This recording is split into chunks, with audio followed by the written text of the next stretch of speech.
Happy Monday, everyone. There he Welcome goes. to the Things We Like podcast. Grab your coffee, grab your cats, grab a blanket. Let's nestle in. Brooks, how are we doing? Well, I'm getting the third thing. Watch The this. third thing? Oh, Check this out. Man, you can't even... I'm gone, dude. I'm gone. Where'd For Brooks go? those audio listeners, it's just my voice. There's not even a person here. I wonder how that... He's simply holding a blanket in front of him. It actually doesn't. It sounds the same. Really? It's kind of crazy, actually. What a great microphone this is. The Shure SM7B doing the Lord's work. Brooks, how are we doing today? I want to say you streamed this week. I sure did. I feel like death, and I'll tell you why. Is because every time I go to sleep, I have the most horrific, horrible dreams, and my brain is a dick and doesn't let me rest. So... But other than that, pretty good. Pretty good. I'm here. I'm present. Yeah. So, I have serial killer dreams? I do. I had a dream just for the chat that I talked about this before we were recording, but this is for the VOD actually. So I had a dream that I met this person. They did something nice for me. This is very TLDR. And I was like, what can I do? Because I was like, everything I could give them, they already had. So I was like, hey, I'll just take them on like a little nice date, like a friend date kind of deal. And it would be nice. And then I learned that they like were married before. And it was like, oh, that's sweet. That's kind of nice how they met this person. And then turns out this person had every intention of killing me, of unaliving, of stopping me, giving me breathing. How's that? Halting your existence. I know. Yeah, I can't. I don't know if I can use the K word, but like for copyright monetization, but whatever. If I mention Killing of the Flower Moon or is it Killers of the Flower Moon? I think it's Killers of the Flower Moon. Killers of the Flower Moon. So I can't even mention a movie name without that. Anyways, long story short, they wanted me dead. They wanted me unalived. So... And that just lasted and lasted and lasted and lasted.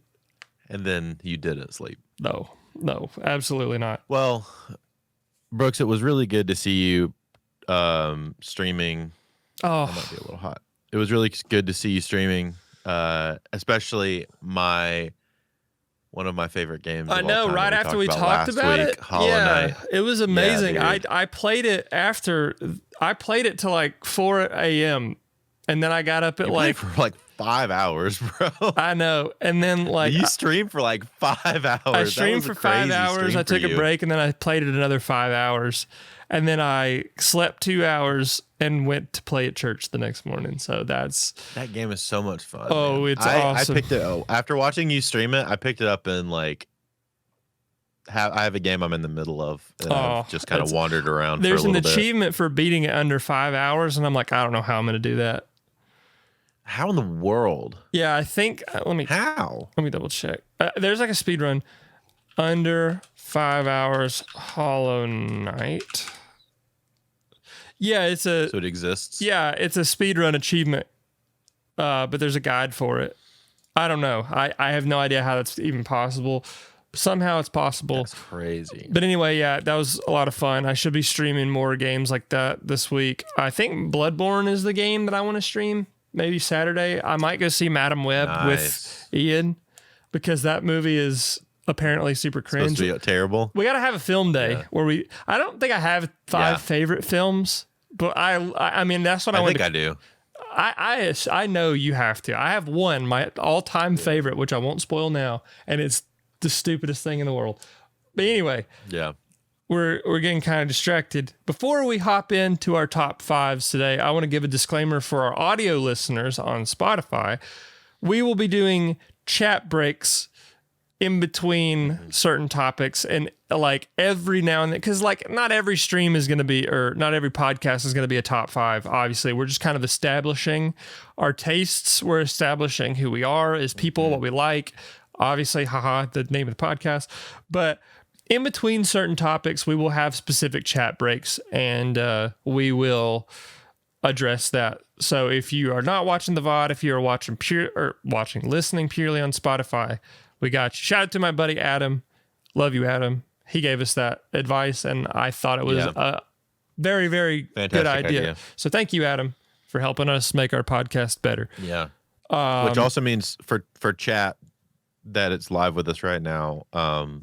Drop stuff as we're talking, and then we'll catch up. We're not ignoring you. So we'll just make catch up. We're not ignoring you. And that's our only time we're going to mention that. So Chloe, happy Monday. Sorry, I just broke my own rule, but Chloe showed up. So no, that's okay. We haven't started yet. All right. Hey, Chloe. So anyway, all that to say, we'll do chat breaks. So feel free to put anything and everything within reason in the chat. Yeah. And then we'll take breaks to read chat and catch up.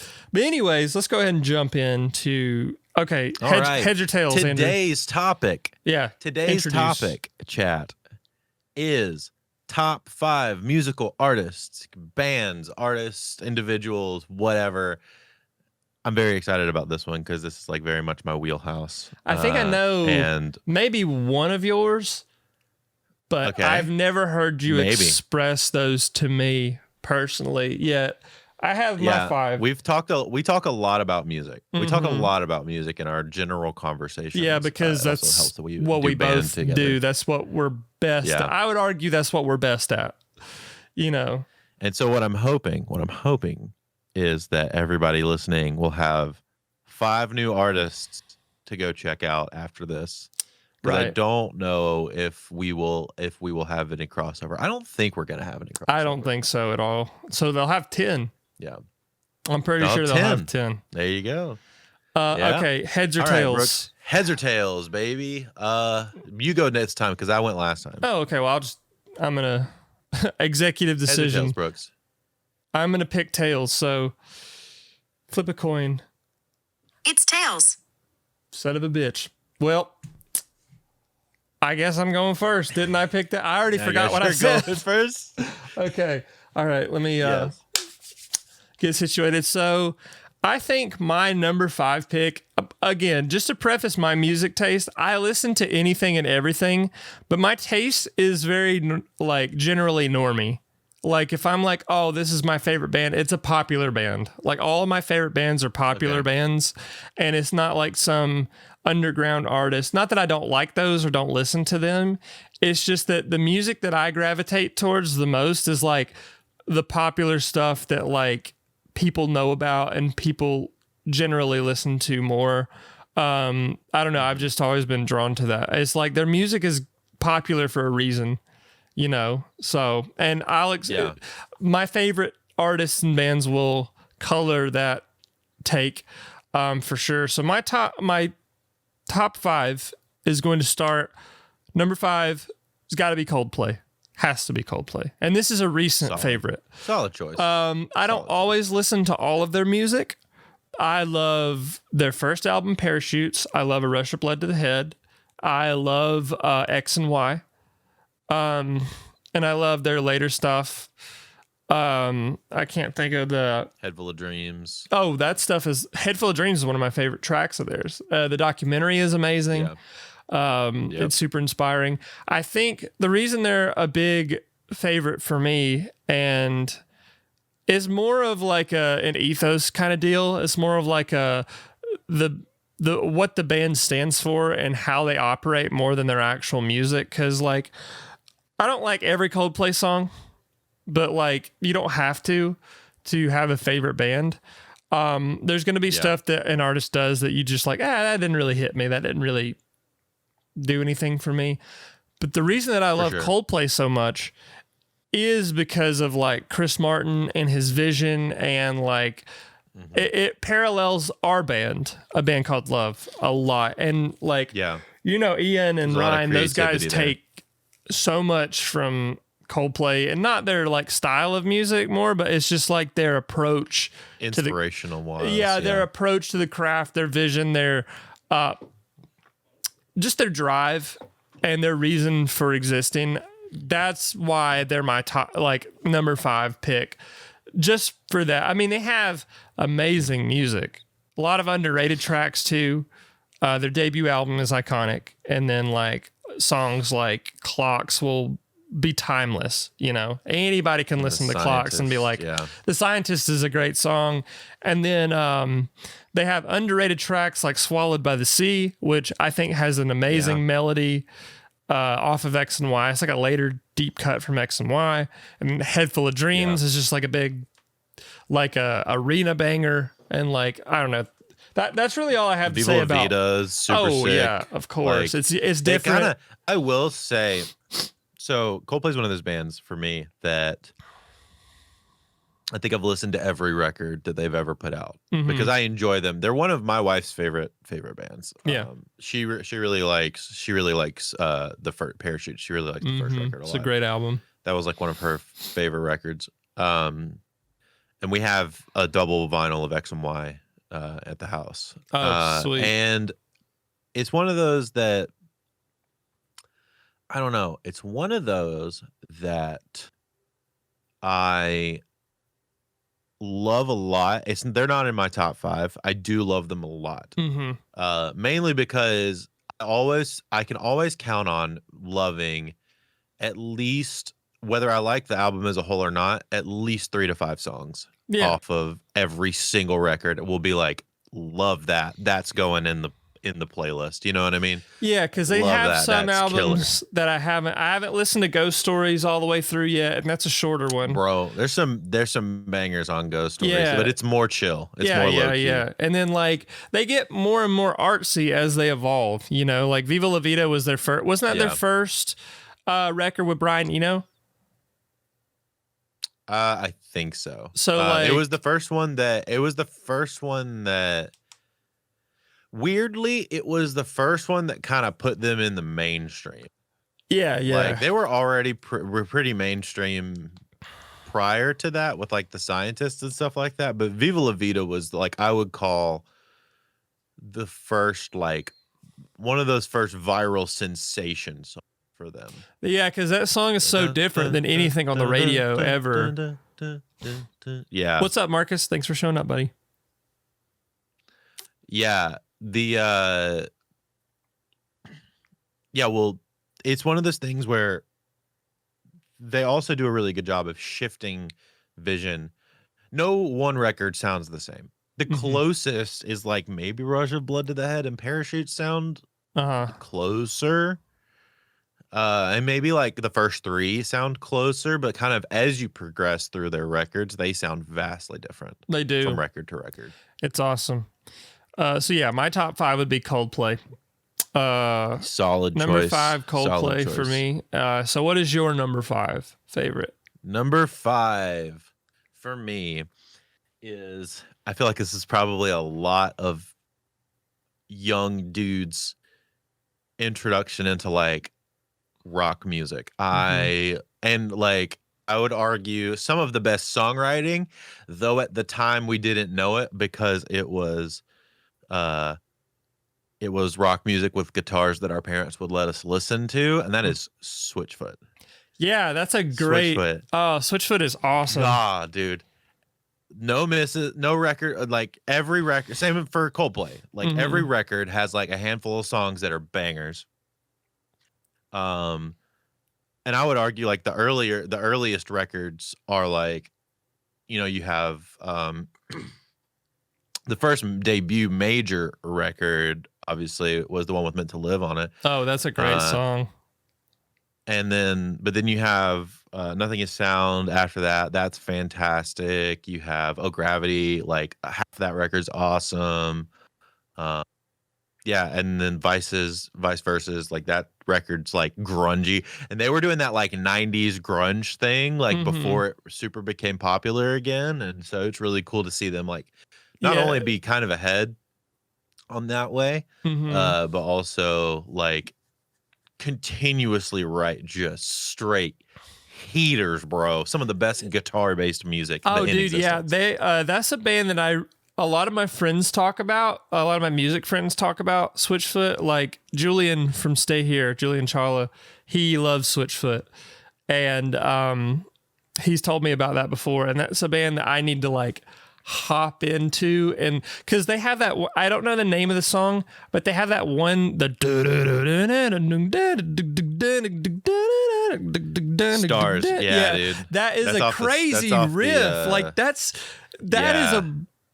a wild riff. It isn't like in That's like off drop of D. Nothing Is Sound. That's such a good record. Yeah, like if that's in drop D, yeah, like drop I'm D. thinking, people like Dave Grohl's another that writes really good drop D riffs, and like a lot of like Tom Morello from Rage Against the Machine. Like I love drop D riffs because it's hard for me to do that. I don't have a brain for it, but they somehow do that, and like.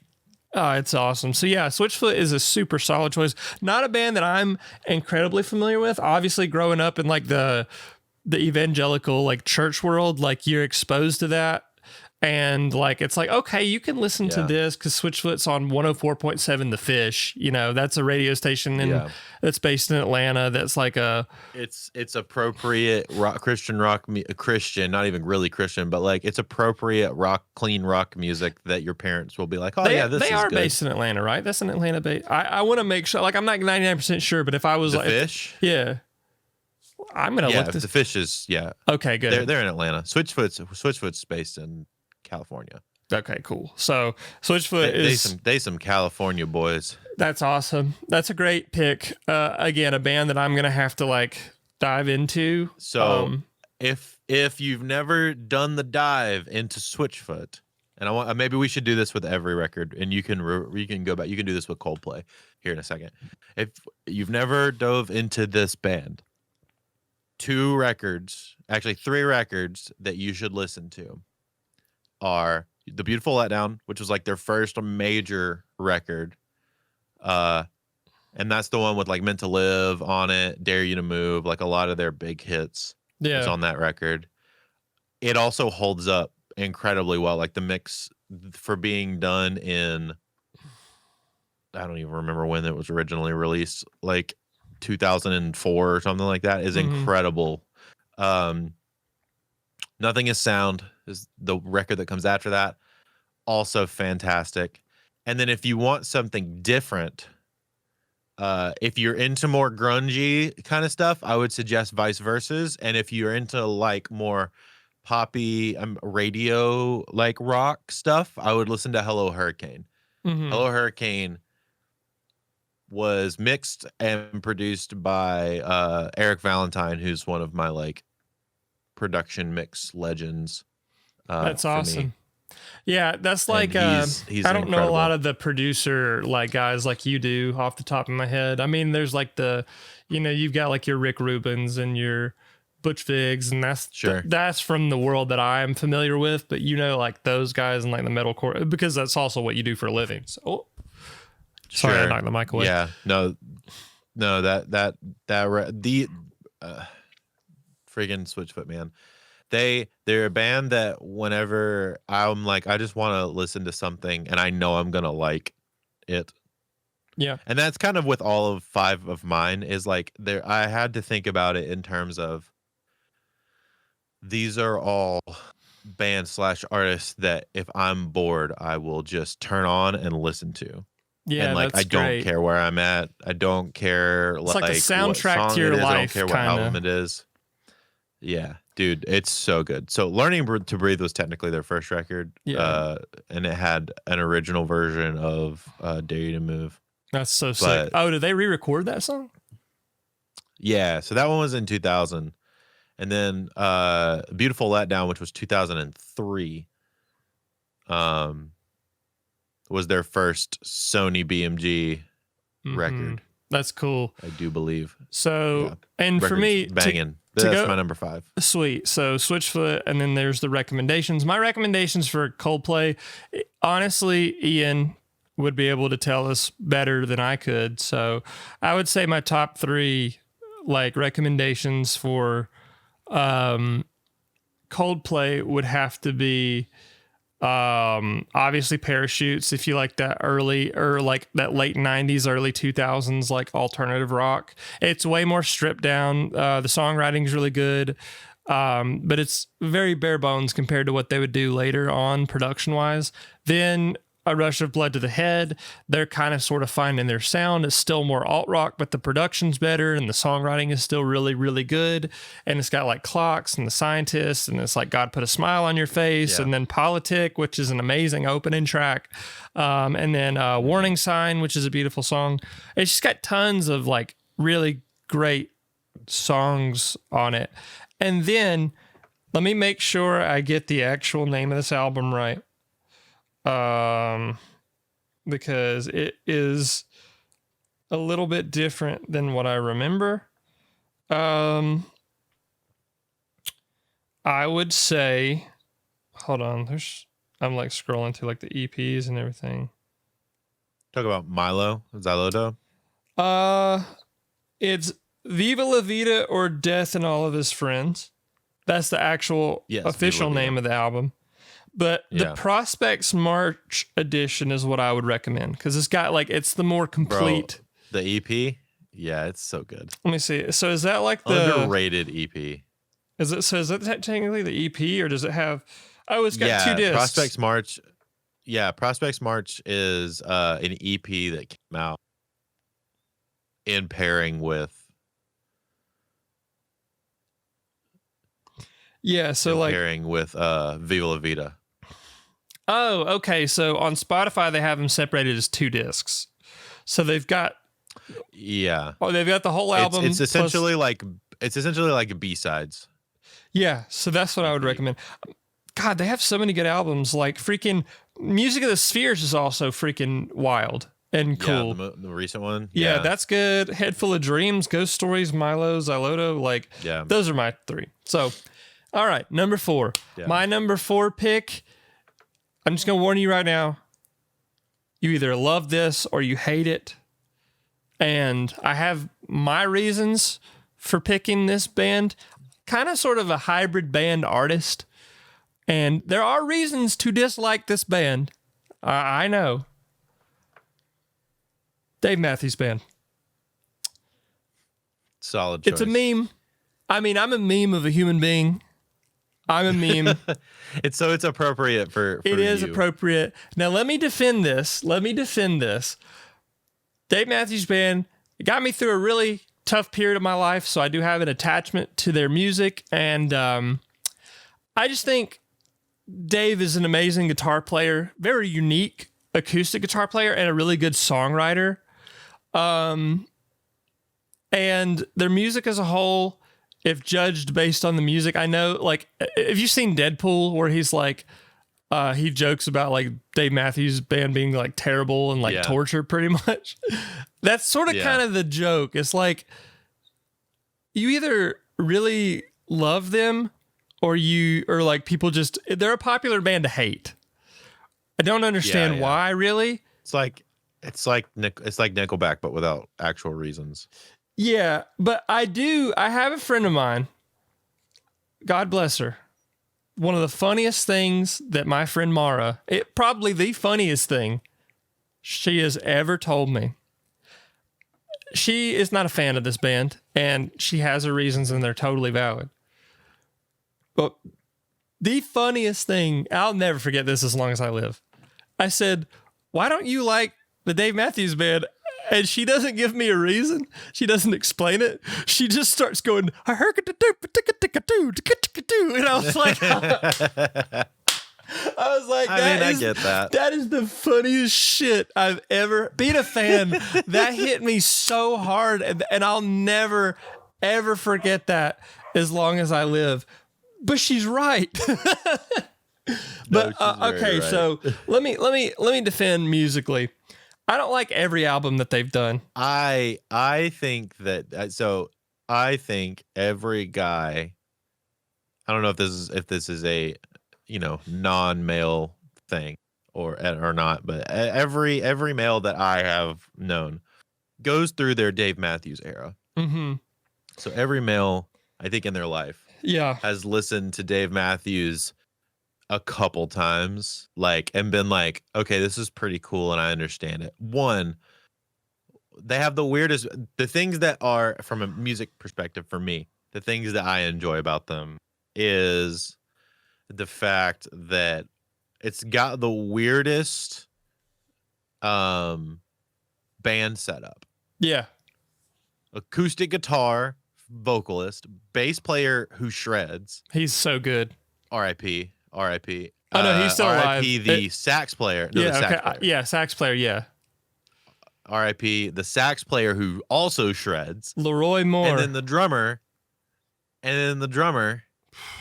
who is arguably, and actually not even arguably, unequivocally known by drummers to be one of the best drummers in the industry. Carter Beauford is a monster. I don't know how he does Carter Beauford it. is an actual legend. I don't know how he does it.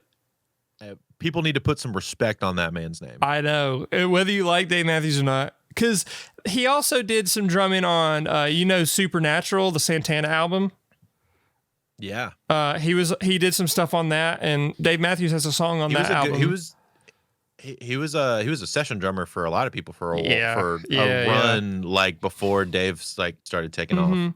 See, I'm not like super familiar with like a lot of the early Dave Matthews stuff because there's like a See, that's my favorite stuff. yeah. So The first two records are my favorite. the first two records are amazing. I'm talking about like the EPs, like recent. There's an EP called pre Recently, that. and then Remember Two Things, and it's a lot of live recording performances.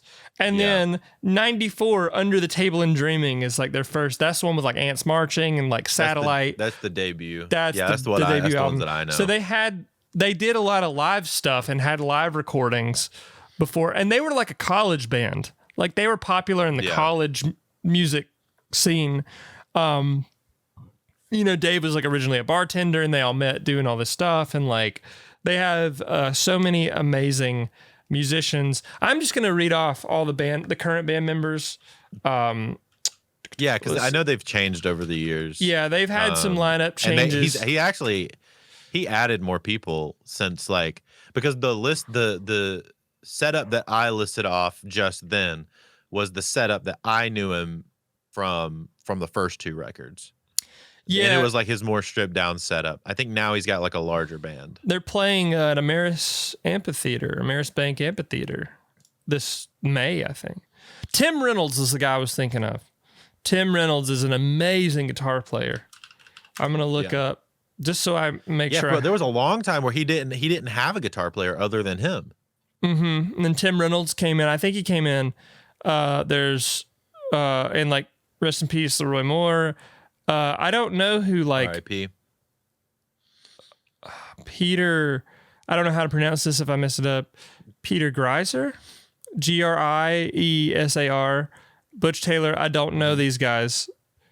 He was a keyboardist, and then Boyd Tinsley, who played the violin forever ago. Yeah. And then now the current members are Dave, Carter Beauford, Stefan Lessard. Stefan is an amazing bass player, very technically proficient. Super pocket. One of the incredibly pocket. I would actually say if you're a bass player that is into bass players, you know. Yeah. You know what? Yeah, he's amazing. So.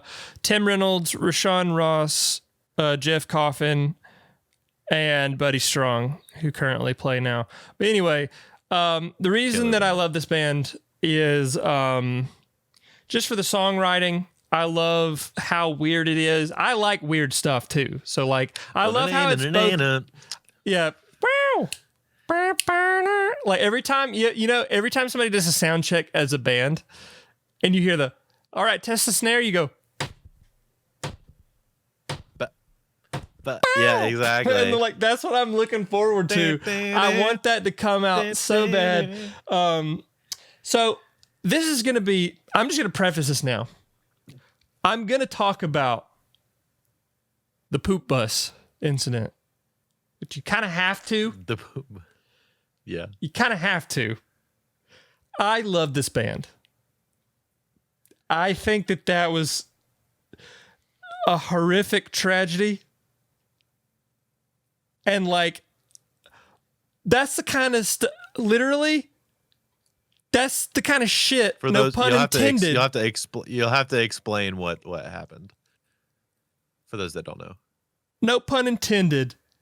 That is the kind of shit you just can't make up. It just happened the way it did. And I think there's a lot more moving parts to it. So essentially what happened is that there was a Dave Matthews tour bus that drove over a river, and there's a grate under the river.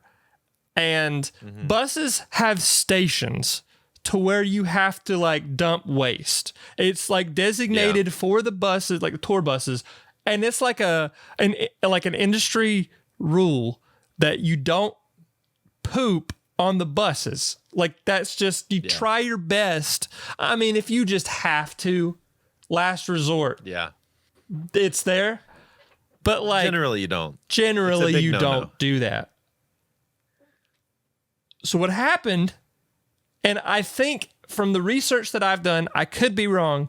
I think it was Boyd Tinsley's bus in his own tour bus, which right there raises flags of like, I don't think one person needs their own bus. I just don't. I think that that's a little overkill, especially a band that's like, if you're talking about the environment, like, I don't think it's a good look to have one person having their own tour bus. That's just my opinion. So Boyd Tinsley's bus goes over this grate, and for whatever reason, I don't know if it was the decision of the driver. I don't know if it was the decision of Boyd Tinsley. I don't know whose decision it was, but they dumped that waste over the grate, and that grate is open and goes over a river. At the same time, there was a boat of tourists. I mean, I got to figure out where this was, because I know where it was.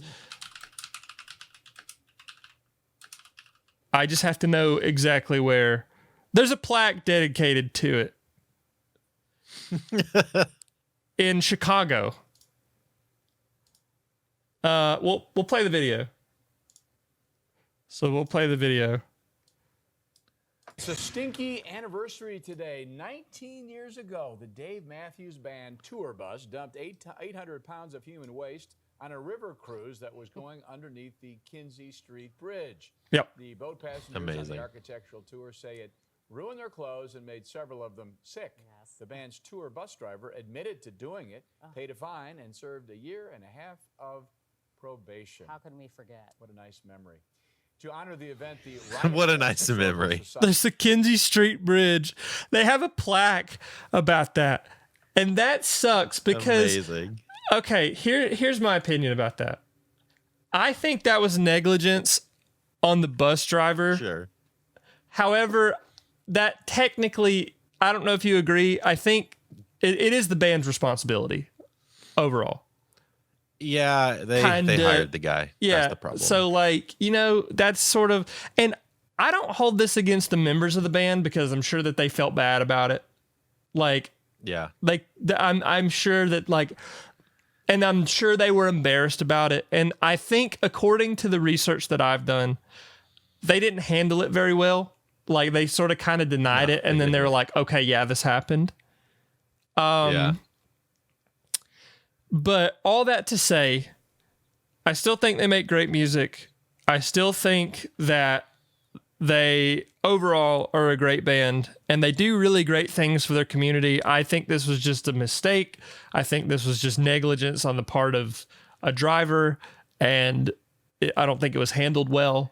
It's just such a wild story. Yeah, that's the thing that you just cannot make up. That's so embarrassing. It's so funny. But I have to talk about it. Brooks's favorite band has a poop bus story. And again, that adds to the meme. But I think if you can ignore that and just focus solely on the music, artistically, they're incredible. My recommended listens, top 3, obviously Under the Table and Dreaming, Crash from 96, and Before These Crowded Streets. Like, if you listen to those 3 albums, Before These Crowded Streets is my favorite Dave Matthews album. It's their most artistic. They've got songs like Halloween, which are really spooky, and the lyrics are insanely dark for like Dave Matthews. I'm just gonna read them off. They got Rapunzel, which is like a weird groove to start off the album.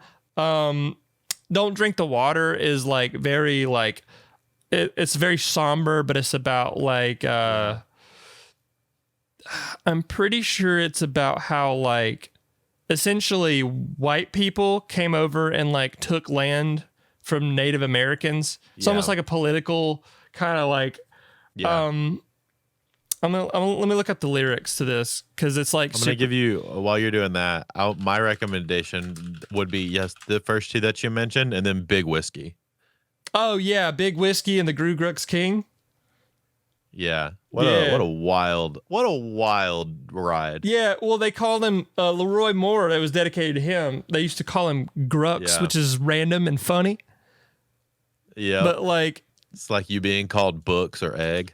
I know, right? So yeah, Big Whiskey's great. They have songs. So Big Whiskey has their second song on it is called "Shake Me Like a Monkey," which I like that. Yep. Dave Matthews loves monkeys too, which is like "Lying in the Hands of God" is awesome. "Y.I.M." is awesome. Yeah. "Alligator Pie" is great.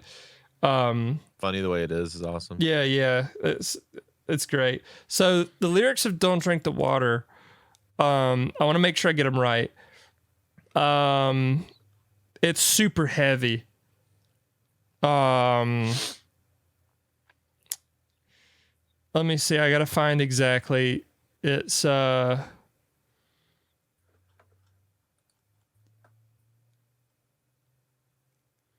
let's see.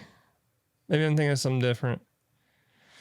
Now as I rest my feet by this fire, those hands once warmed here at will, I have retired them. I can breathe my own air. I can sleep more soundly upon these poor souls. I'll build heaven and call it home.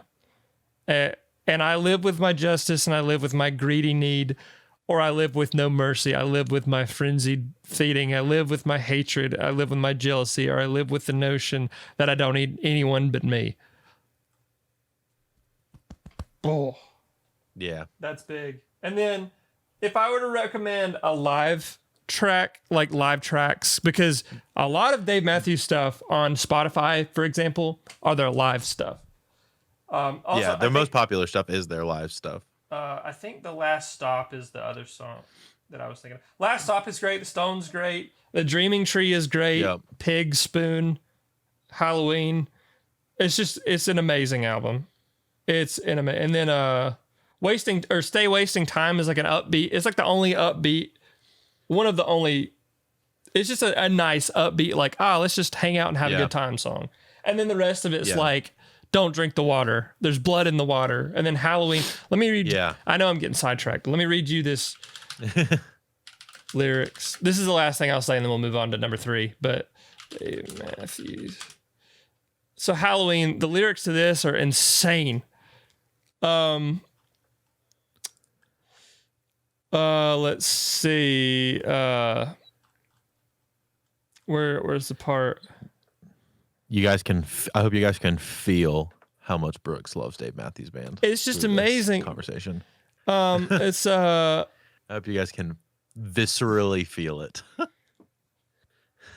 why do you run around here? Why do you come inside of me? Why does it rip me out and dream? Why then watch this little fuck going away? Why this lonely? And he's just like, his voice is just like, why is it is like screaming, and he's like, Halloween, carry on, bury all, bury all, bury all. And in this dream, tell us, are you satisfied with fucking? Don't walk away. Don't walk away. I'm talking to you. Love is hell. Love is hell. Love is hell. Love this. I'll tame you. I feel like Dave Matthews lyrics sometimes are just a man having a one-sided conversation with himself. Honestly, yeah. But like that is in the context of the music, because we can't play the music. But Sure. like his voice is just like, he's screaming like from his throat. He's like, love is hell, love is hell, love is hell. And it's just like, it's insane. So I could talk about that band for an entire podcast episode. Yeah. Poop Bus that's depressing. Yeah. But Poop Bus aside, It is what it is. I'm gonna add this for the short. Great band. Poop Bus aside, I love Dave Matthews Band. Yeah, there you go. My number 4 is As Cities Burn. This is a really interesting one. Now that I feel And like I've this heard kinda- the name. As Cities Burn. Hold on. Shout out to John Stanek. Johnny Radio. Oh yeah. Yes. Okay, sorry. I had to I have got a the moment. music boy in the chat. But yes, we'll read through chat in a minute after this one. Right. As Cities Burn, number 4, one of my favorite bands of all time, for the reason of it is the band that taught me that screaming music was cool. Like heavy music was awesome. Right. I didn't understand it. It was one of the first heavy records that I ever owned. Their album "Son I Loved You at Your Darkest." It's also one of the most. They write some of the most poetic music I've ever listened to Mm-hmm. in general. "The Widow" is a song off of that first record from 2005, "Son I Loved You at Your Darkest," and it's just Cody, their guitar player, singing. There's a famous version. I'm gonna send it to you real quick. It's a famous version from 2007 Cornerstone that I want you to. I'm gonna drop into Discord real quick for you. Mm-hmm. This, and you just kind of understand the general, like, he doesn't necessarily sing well, but that's like the thing for it. I'll go ahead and pull this up and I'll mute the Go audio. pull it up. I'm gonna continue. I'll continue. You continue and I'll have this playing in the background. Because I don't know anything about this band. I think I've heard the name of this band for sure. The Cody and TJ are brothers. And the two vocalists. There was a time when they started, they had 2 guitarists, bass, drums, and a screamer, and then the 2 vocalists kind of took turns screaming and singing, and they did all that stuff. They were very, very influential in the post-hardcore scene. I see they're on Tooth and Nail, so yeah, very influential to me and Andy for writing harm music and stuff. Play like a little bit of that live thing now that you got it rolling. Just like play a smidge of it. Before you crawl out of her bed and crept down. Do you want me to skip to a certain? It's just this song in general. No, I just want you to understand. He doesn't necessarily sound great in this, but the whole point is.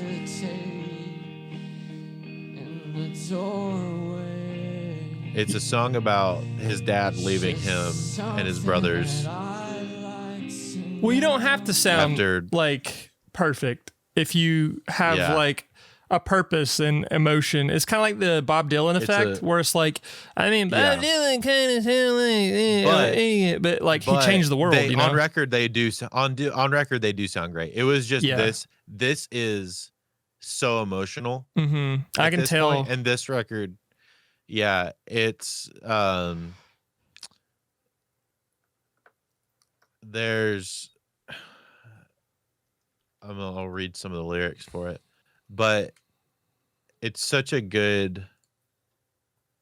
Dead man, were you ever alive, or was I just a seed buried deep inside some woman you wed right before you crawled out of her bed and crept down the hall? Do you think of me? Do you even hesitate for a second in the doorway? It's just something I'd like to know, though I'd still love you if you told me that you just walked away. Which is insanely great lyricism. And then at the end, it's dead man isn't being high that makes you alive. It makes you leave behind 3 boys and a wife in 89. And the track marks inch their way up your arm. My mother taught my brothers and I not to call you daddy, but to call you father. Wow. Which is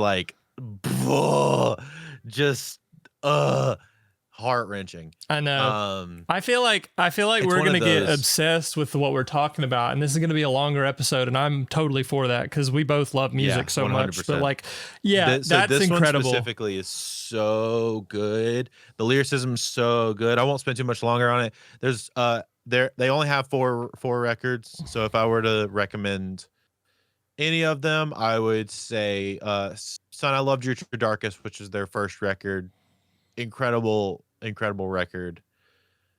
On Solid State, then I would say Come Now Sleep, which is first record they did without when TJ, his brother, left the band and they were just a 4-piece. They had 2 records as a 4-piece. The first of that, Come Now Sleep, again, one of the most amazing lyrical things and some really interesting song production and things like that.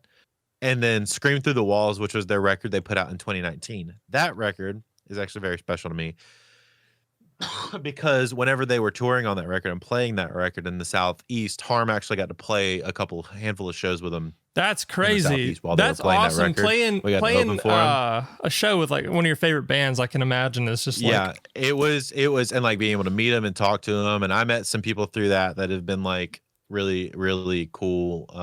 A dude named Stephen Keach, who was from Haste the Day, who became somewhat of a like internet friend. And yeah, so he's been kind of cool. I've had some interesting conversations about sync licensing and stuff like that. But that is amazing. Yeah, that record's really more special to me in that sense. But it's their comeback record when they got the full band back together with the 2 brothers again. And yeah, Scream Through the Walls, fantastic. So yeah, As Cities Burn, one of my favorite bands of all time. Band that got me into heavy music. Yeah, that's a band that I noticed the Tooth and Nail because like that's a big influence on like you guys, because you guys are older than me, and like you and Andy especially, like you old bastards. But like I never grew up in like the hardcore scene. I like dipped my toes into it because my friend Grayson's band, they were High Thread Count, and then they were Under the Weather at one point. And like Ian knew some of the guys like Walker Whited, I believe. He was around and he does film stuff now. And like I loved them as a band when they were growing up because they were my friends, you know, like and like I grew up with Grayson, and he's like mutual friends with Dylan, like one of my best friends ever. So like shout out to those guys. Like they were awesome. And I loved seeing them growing up, but I never grew up in the world that like you guys grew up in the evangelical, like especially early 2000s post-hardcore. This is like As Cities Burn is coming in the times of like early Under Oath as like when it comes to like the whole like church kids scene where like, you know, it's like we're church kids, but we also love heavy music, and we also are like kind of trying to weave that way into, because there was like 1,000 Foot Crutch, which was one of those bands that was like heavier, but they also kind of fall into that like and like same genre era.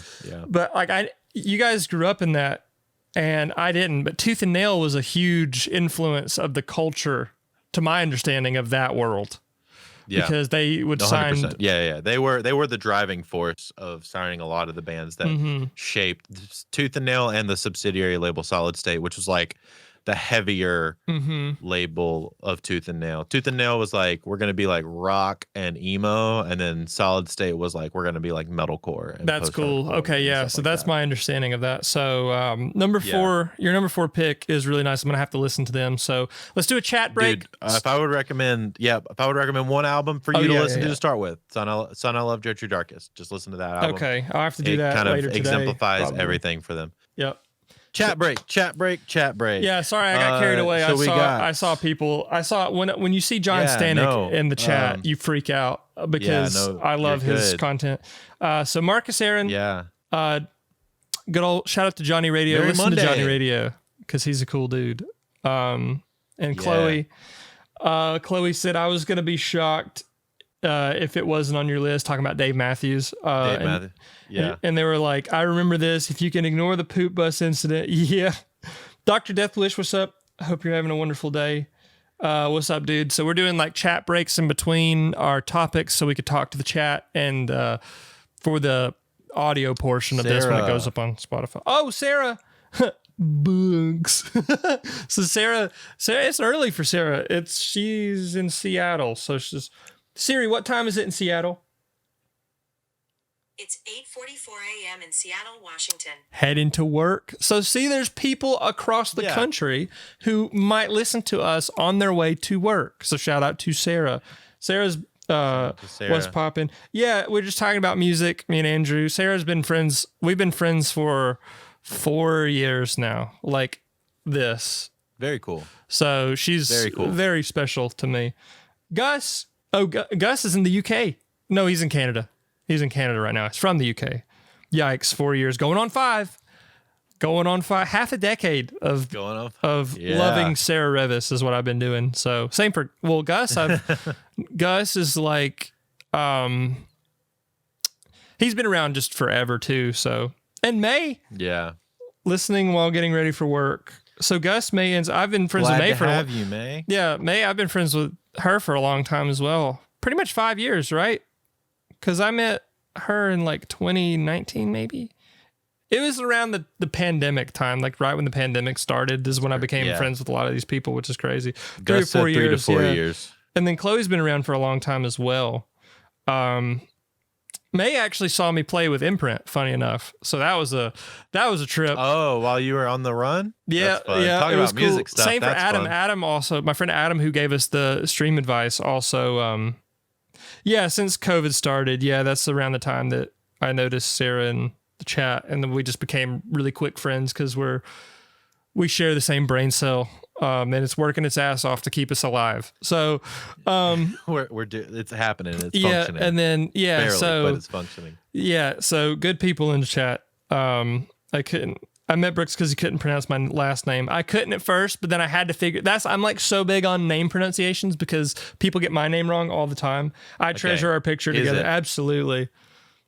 Is it Revis? Revis, yeah, Revis. Okay. No Revis, nowhere. No Revis. All Revis, all the time. No Revis, nowhere. All Revis, yeah. all the time. And then I actually got to visit Seattle when I was on tour, and it was my favorite spot. When we went out there, it was great. We drove scooters throughout the whole place, and like I saw the Space Needle, which was weird because sick. When my dad was in the Army in the 80s, he was stationed in Seattle, and my dad didn't like it. God bless him. He's a simple Southern man. Love my dad. Good on you for getting it on the first go. Yep, I'm trained. So, but yeah, good people. I've met a lot of really good people through YouTube and just. I don't have social media anymore, awesome, which is great. It's good for my brain. But like when I did have it, I got to meet these people, and they've been some really influential, awesome people in my life. So really loved that. That's why I just run the socials. Yeah, there you go.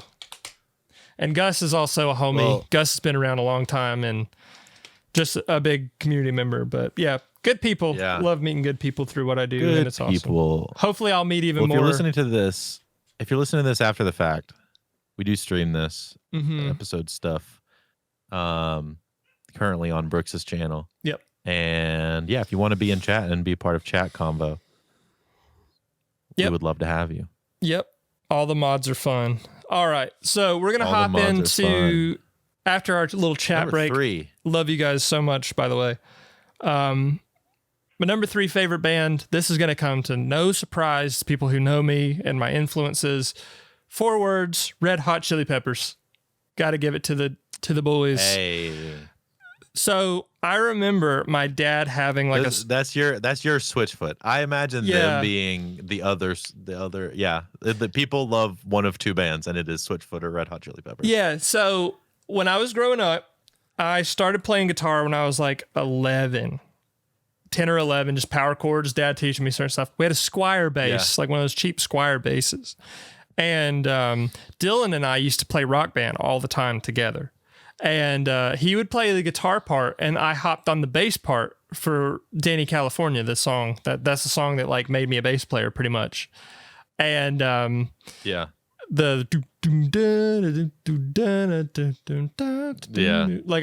what got me. And I was like, that's really cool. I want to see if I could play that myself. And then over time, bass became my instrument, because bass is like drums and guitar on a piece of wood, and you kind of carrying that rhythm, but you can also be like a Flea who like colors the song in a way that like he makes it his own. Yeah.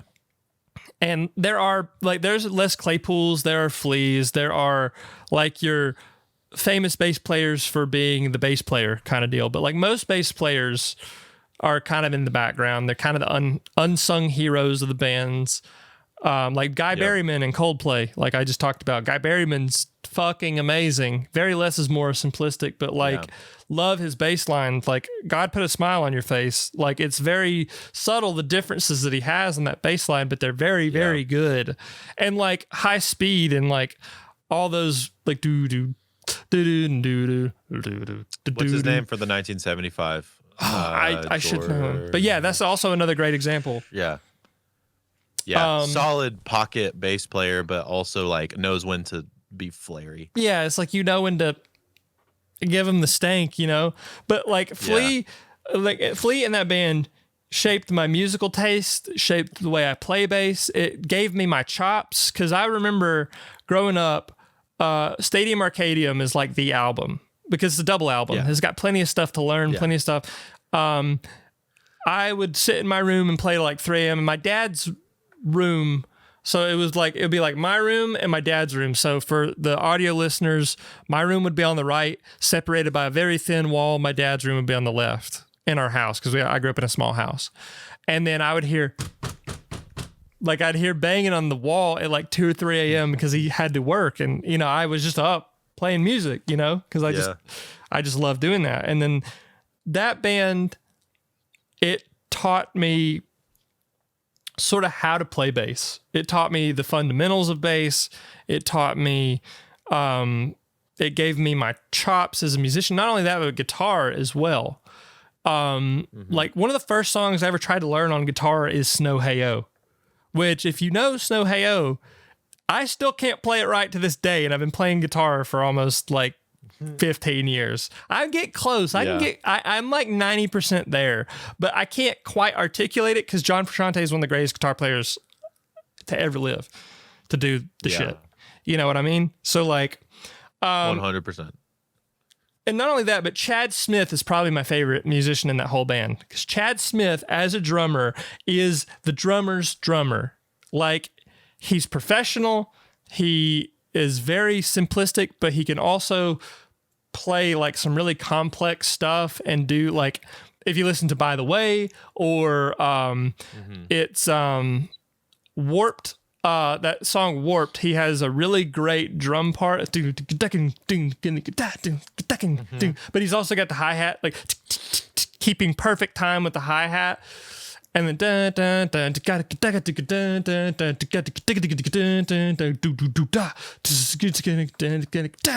learned how to play drums to stuff like that. But if I had to give top 3 recommended listens for Red Hot Chili Peppers, like I am a mid to late Chili Peppers enjoyer. I love the newer stuff. They have a big discography. It's huge. Really hard to like. Yeah. If I had to narrow it down and give you 3, I would say Stadium Arcadium is the perfect middle ground, because that's the double album. It's got Danny California, Snow Hey-O. It's got songs like Charlie, Tell Me Baby. And then songs like Come On Girl as a deep cut. I can't play it to this day because the strumming pattern for your fingers is like and it's like I can't do that because it's very like it sounds like it's played on a pick, but it's done with his fingers, and he's like keeping perfect time, perfect stamina in his hands, just doing the thing, tracking it. Probably was a nightmare, I could imagine.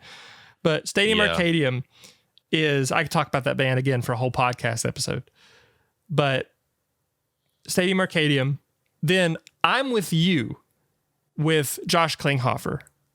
That album, I think, is so slept on. The Josh Klinghoffer era of Chili Peppers, incredibly slept on. Incredibly slept on. Like that was such a cool time for them, because I remember I've never listened to that era. It's so good. They have songs like Monarchy of Roses is amazing, because it's got that like the disco beat. Factory of Faith is amazing. Look Around is a banger. And you've got songs like Annie Wants a Baby that's more low key. You've got it's like the sounds are more like African sounds almost. It's like Interesting. you just have to hear it in the music. It's so sweet. I love, and it's like Meet Me at the Corners, like a slow jam. Dance Dance is kind of like, that's my least favorite song on the album, but it's still it's all right. But I'm trying to think of the Did I Let You Know is the do do do do do do do do do do do. It sounds like just like it sounds like almost like African beats. It's really cool. Mm-hmm. And then if I had to pick a third, I would personally say Californication. Because I mean that's like one of the staple records for that. See, like I feel like a fan would say Blood Sugar Sex Magic, but I actually am more pro mid to late Chili Peppers than early Chili Peppers. Yeah, but the 90s Chili Peppers. Yeah. Blood Sugar Sex Magic is great. You know, you've got songs like Suck My Kiss on that song and Give It Away. Yeah, that's like, and they have to play Give It Away at every show. They like end the show with that usually. But I feel like Californication is the one that put him more into the mainstream. Oh yeah, it's also when I look them up, it's like the two essential albums for them are Blood Sugar Sex Magic and Californication. Yeah, and my hot take about Californication, I think the album is mixed poorly. I think the overall final mix of the album, I can agree with that. It's just because I have listened to some of that record and it's okay. I love that album. And I think it's a great album. No, I mean like the mix is like.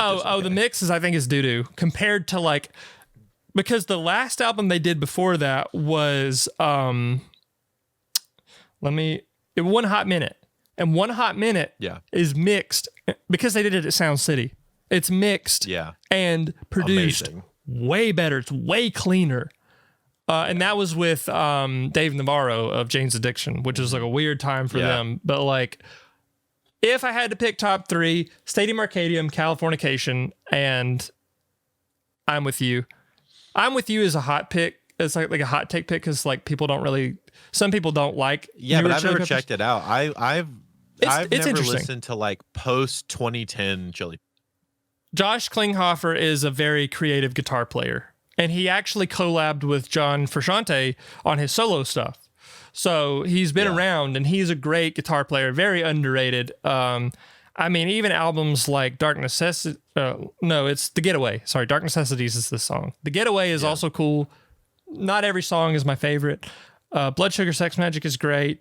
By the Way is also amazing. It's hard not to recommend that. But like top three, I know. That's it. So that's my number three. So what would your number three be? All right. Number three is very, very complicated. So, in simply put, it is a man named Chris Thile. Mm-hmm. And if you know who Chris Thile is, you know he's a freaking monster. So Chris Thile, he's in a couple. He's in a couple projects, but his main two projects are Punch Brothers and Nickel Creek. Mm-hmm. He generally is in more of like a folk Americana kind of space, bluegrass kind of space. Plays mandolin primarily, and when I tell you this man is a wizard, he's a literal wizard. I had the pleasure of seeing Nickel Creek last year with Aaron. Punch Brothers is one of my wife's favorite records. She turned me on to them on their second record. I think it was their second or third record, Anti-Fogmatic. But I'm going to send you a link. This is the one that I was looking up. I'm going to send you a link, Brooks, and I just want you to it's a Tiny Desk link, so we can watch more of it. Tiny Desk, I'm always down for Tiny Desk. I love. Is this like a timestamp because it started at 10:33? Yeah. I timestamped it for you, so cool. we could start at the beginning of a thing, so you could understand the prowess of what I'm talking about. This man is a actual genius. Chris Thile is the guy on the right with the mandolin, right? Yes.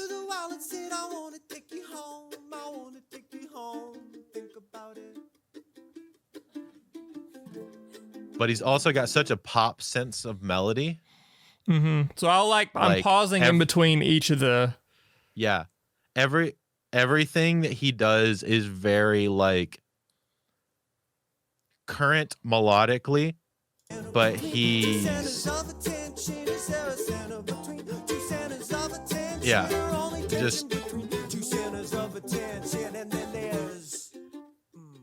right here.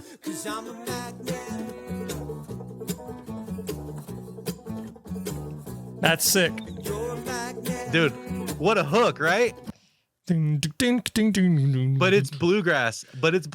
Right? It's very bluegrass, but it's I love also it. not. Well, you and I are Southern boys, Dude, so we it's love our so bluegrass.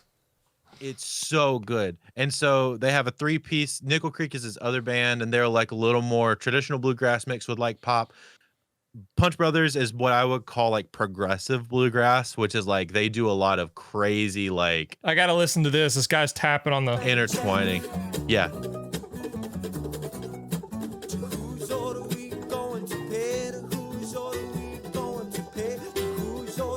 Okay. Crazy. Hear that mandolin part that he's playing?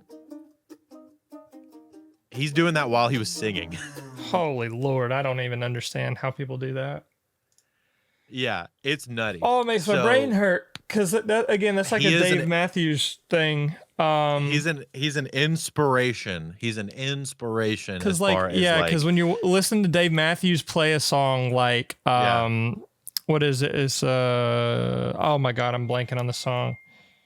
I mean, even Ants Marching as the most popular one is freaking hard to play and sing at the same time because you're playing a riff and singing at the same time. Yeah, Satellite's a good. But- I'm thinking of a specific. No, don't Yeah. play it. Don't play it. Don't get Crash is actually kind of hard to play and That's sing one at of the same few time, that I too. do know how to play, and it's like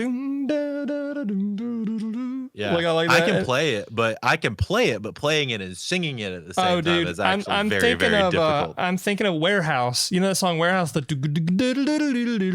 Oh, yeah. I know how to I do love that. that song. I can't do it well, but I can do Yeah. it because it's just his. But yeah, it reminds me a lot of this because the guy's picking and like his picking style and the way that he's singing.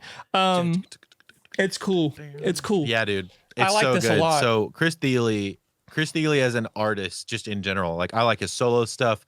He did an entire collaboration with a piano player, where they went through a bunch of classical pieces and he reworked them for piano and mandolin, and just played them all. It's insane. He's like a freaking musical prodigy. I think there's a documentary about the forming of Punch Brothers that was really, really, really cool. It's a good I think name, it's on too. YouTube, but I watched it on Netflix. Punch Brothers, yeah. That's a really good name for a band. All band names are silly, it's but so like that's a good. good one. It's so good. So if I were to recommend a couple Chris Thile records, I would say I would recommend Punch Brothers. I would recommend Antifogmatic, which is one of my favorite records by them. It's a little more in the like traditional bluegrass leaning progressive stuff. It's so good. Some of the melodies are incredible. Nickel Creek, I would suggest listening to A Dotted Line, which was not their most recent record. Yeah, I see the Nickel Creek Tiny Desk. He made it to Tiny Desk twice. He made it to Tiny Desk like 2 or 3 times. Yeah, I know. There's Because Punch he's Brothers done- and Nickel Creek. Yeah. Yep. He's incredible, man. So any Nickel Creek record is really good. They kind of date back to the 2000s, but when they reformed and put out a record in 2014, that A Dotted Line record is really, really good. It's super pop bluegrass. Yeah. So if you want nice, like attainable, but still very, very like, I love that what it's because supposed I to be. love bluegrass because that's a lot of my family roots are that way. So tiny little tidbit of information about me. My great grandmother was in a band called the Meyer Sisters. And they were a touring bluegrass band. And they passed away. Well, most of them passed away on the way to a gig in Tennessee. You know, there's like tunnels in the mountains. Their their tour bus or like their vehicle crashed in there. And like, not to be morbid or anything, but that's like what I know about them. And I actually have an album of the Meyer sisters, and they have songs like that, but that's like more traditional bluegrass, but that's like my roots, you know? And like, it's crazy because my great grandmother, her name was Margie. So Margie, Meyer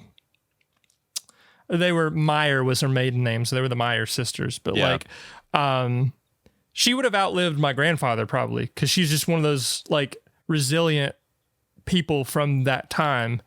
And she was a picker, you know, like that's what they did. You know, my grandfather he played mandolin and guitar and all these things. My dad did, and then it trickled down to me, and now I'm a menace. So, bluegrass is in my roots, and I love bluegrass. I just haven't found a lot of like modern bluegrass. This is the thing, bro. This is the gateway into that world. Billy Strings is another guy that's doing that Billy right now. Strings is another great example of that. But I would say, so even Billy Strings is like very bluegrass sometimes. Nickel Creek and Punch Brothers is a little more attainable for like normies, more accessible. That's me. That's my wheelhouse. I have normie brain, so accessible. It is very accessible, especially the Nickel Creek stuff. The Punch Brothers stuff can even get a little too like heady musical guy sometimes. Yeah, I love it because I am that person. I could find myself loving that too. But like, I understand what you mean about like accessibility. Yeah. So fantastic music stuff. And then, I would say that Dotted Line Nickel Creek record, Anti-Fogmatic from Punch Brothers.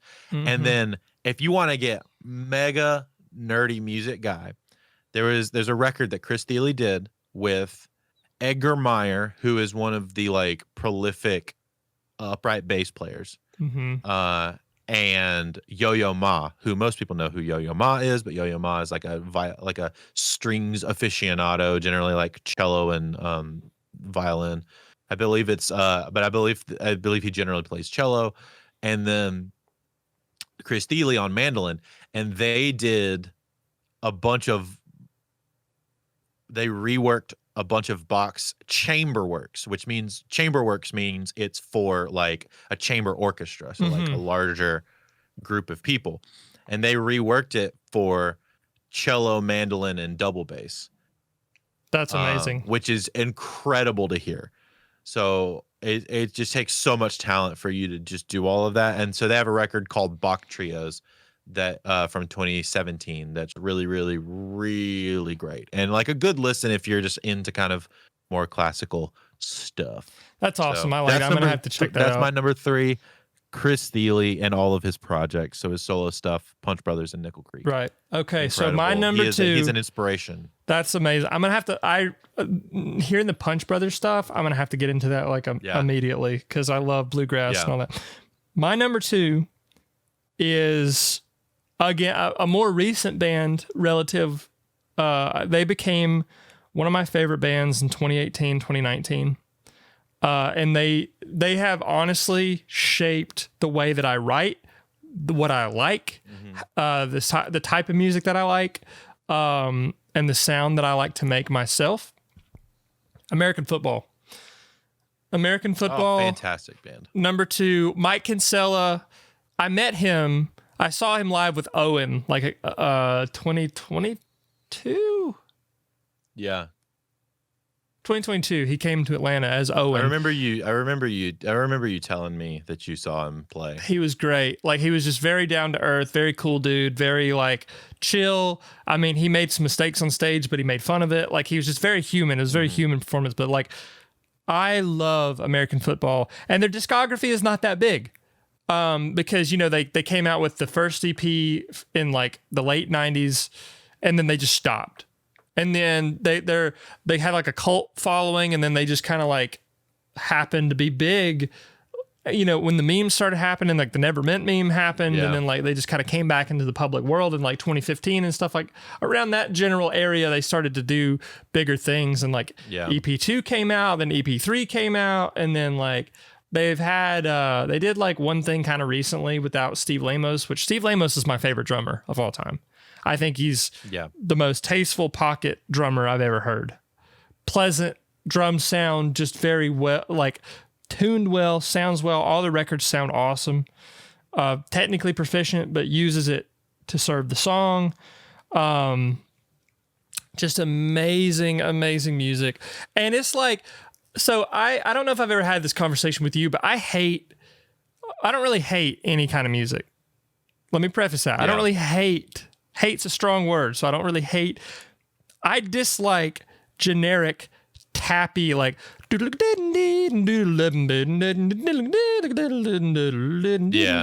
the generic, like super tappy. I like it as it's used to like enhance a song or serve a song. I don't like it being the basis of a song because it gets really old and annoying really quick. To me, that's just me.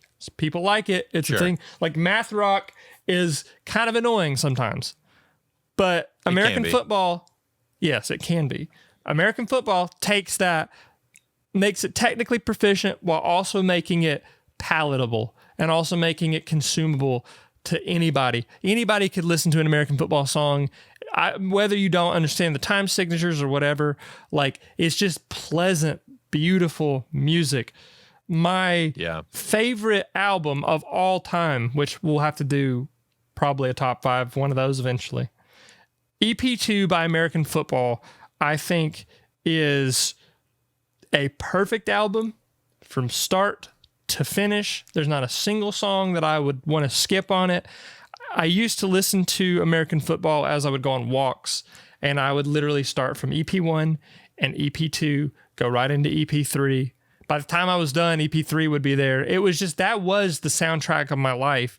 And that was a good period of my life, because like that was like during the pandemic. It was like 2020, like 2019, 2020. I was living at this one house with like 3 other people at the time. I had the whole downstairs to myself.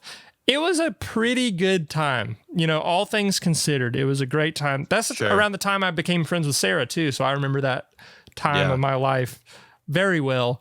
And it was a good time. It was a good time to be alive. And that's what American football reminds me of.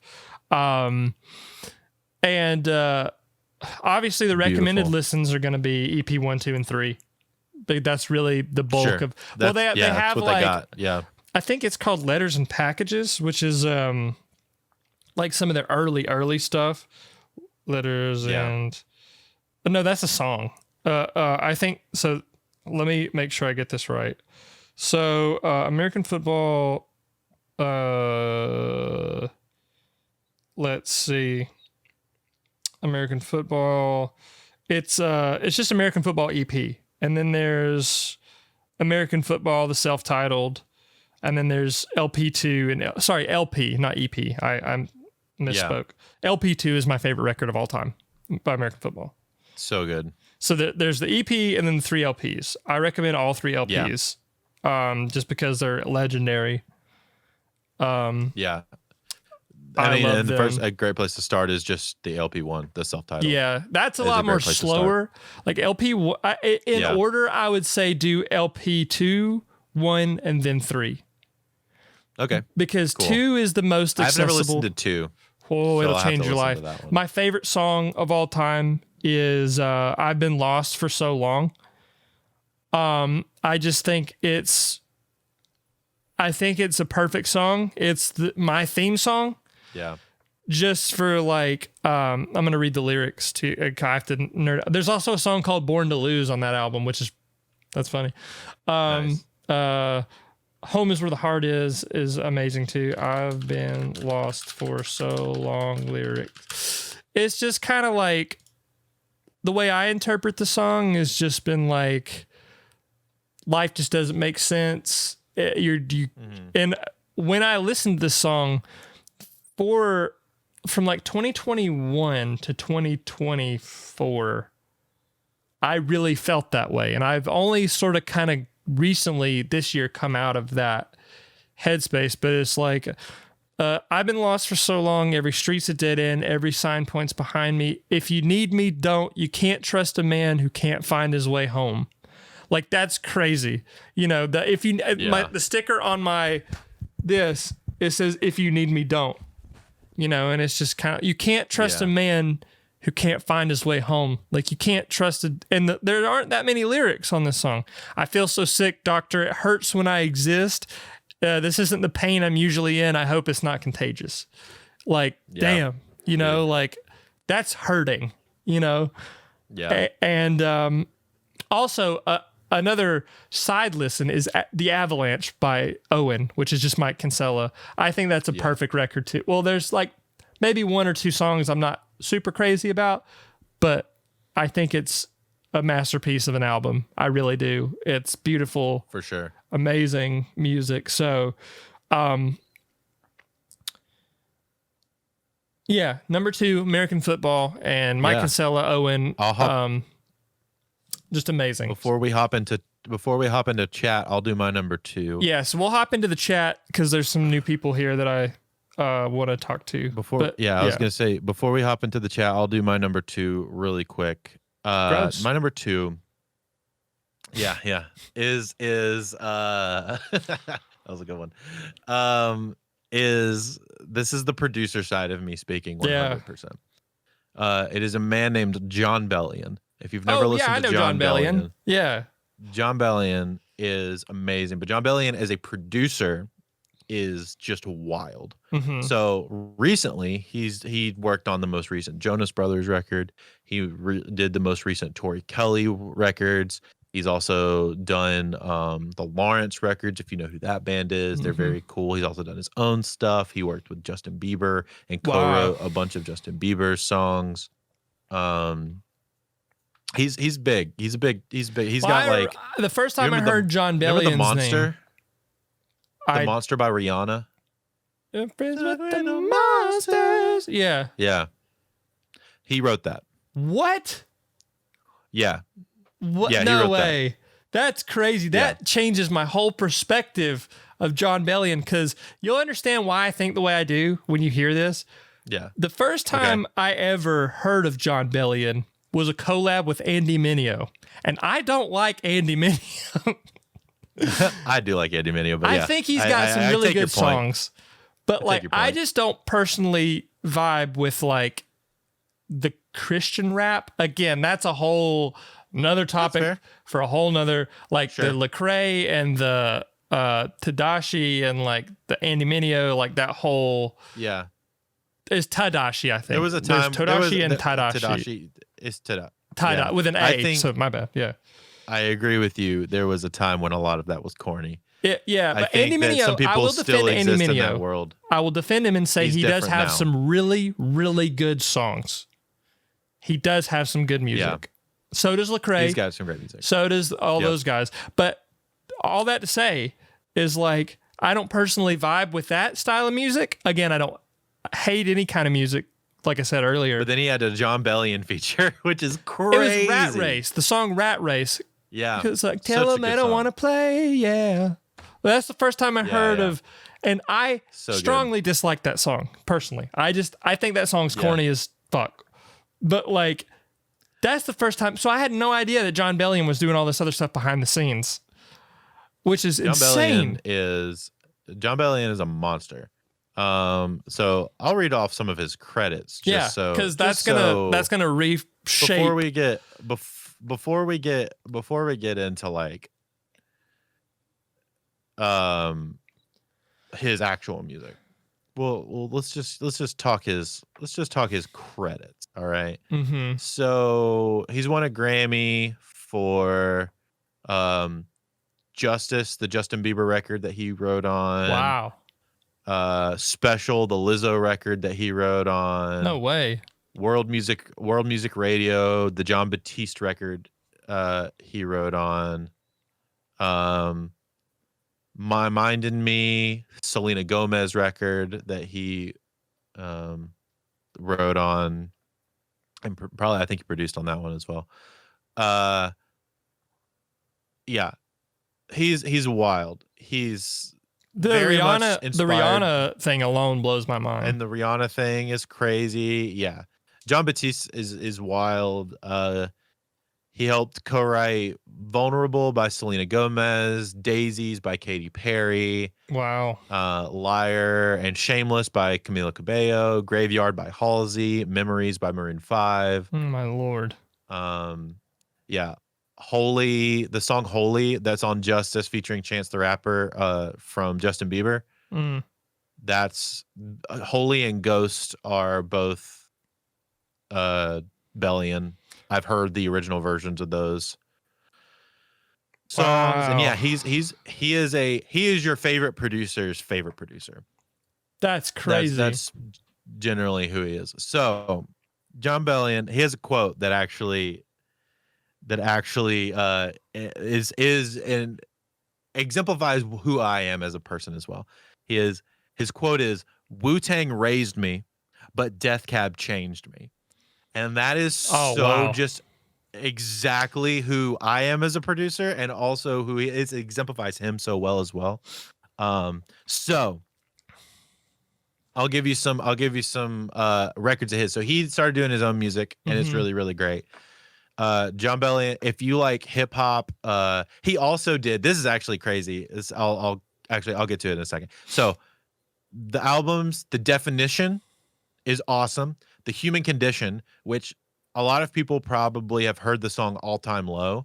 Yeah. That is his. All time low, low, low, low, low, low, low, low, low, low, low, low, low, low, low, low, low. That's Really? that's his song. Yeah, that's his song. From The Human Condition. And then he's got an album called Glory Sound Prep, which is the last album that he put out in 2018. And it is freaking just a journey, bro. Like, if you're a hip hop guy, you'll love it. If you're a pop guy, you'll love it. If you just like interesting records and production, you'll love it. The wildest choice that he made. So for those that don't listen to a lot of hip hop, I produce a lot of hip hop. A thing in hip hop is you'll have a song where you just like rapping, like you'll rap hard. You'll just show your bars. Like that's a thing that a lot of rappers like to do. And a lot of times the way you'll do it is you'll do it in multiple sections of the song, and every section is clarified by a beat switch. And so you'll beat switch into another section, and then you'll keep going off of a different flow, and it'll help you change up the vibe a little bit. He was like, he's a big anime nerd, which is super cool. As we are. And yeah. And dude, just think about that fact. Dude is a Christian and anime nerd and does all of what he does. That's crazy. Amazing. That's amazing. So crazy, right? So he had this idea of, I want this song to be my like training arc song. Like when Goku and Vegeta are fighting in the hyperbolic time chamber. Yeah. And so like Gohan and Goku are going through their training arc to defeat Cell. Is like, I want this song to be that. And so what he did is he has a song called, let's see, let me make sure it's the right song that I'm going to tell you. It is.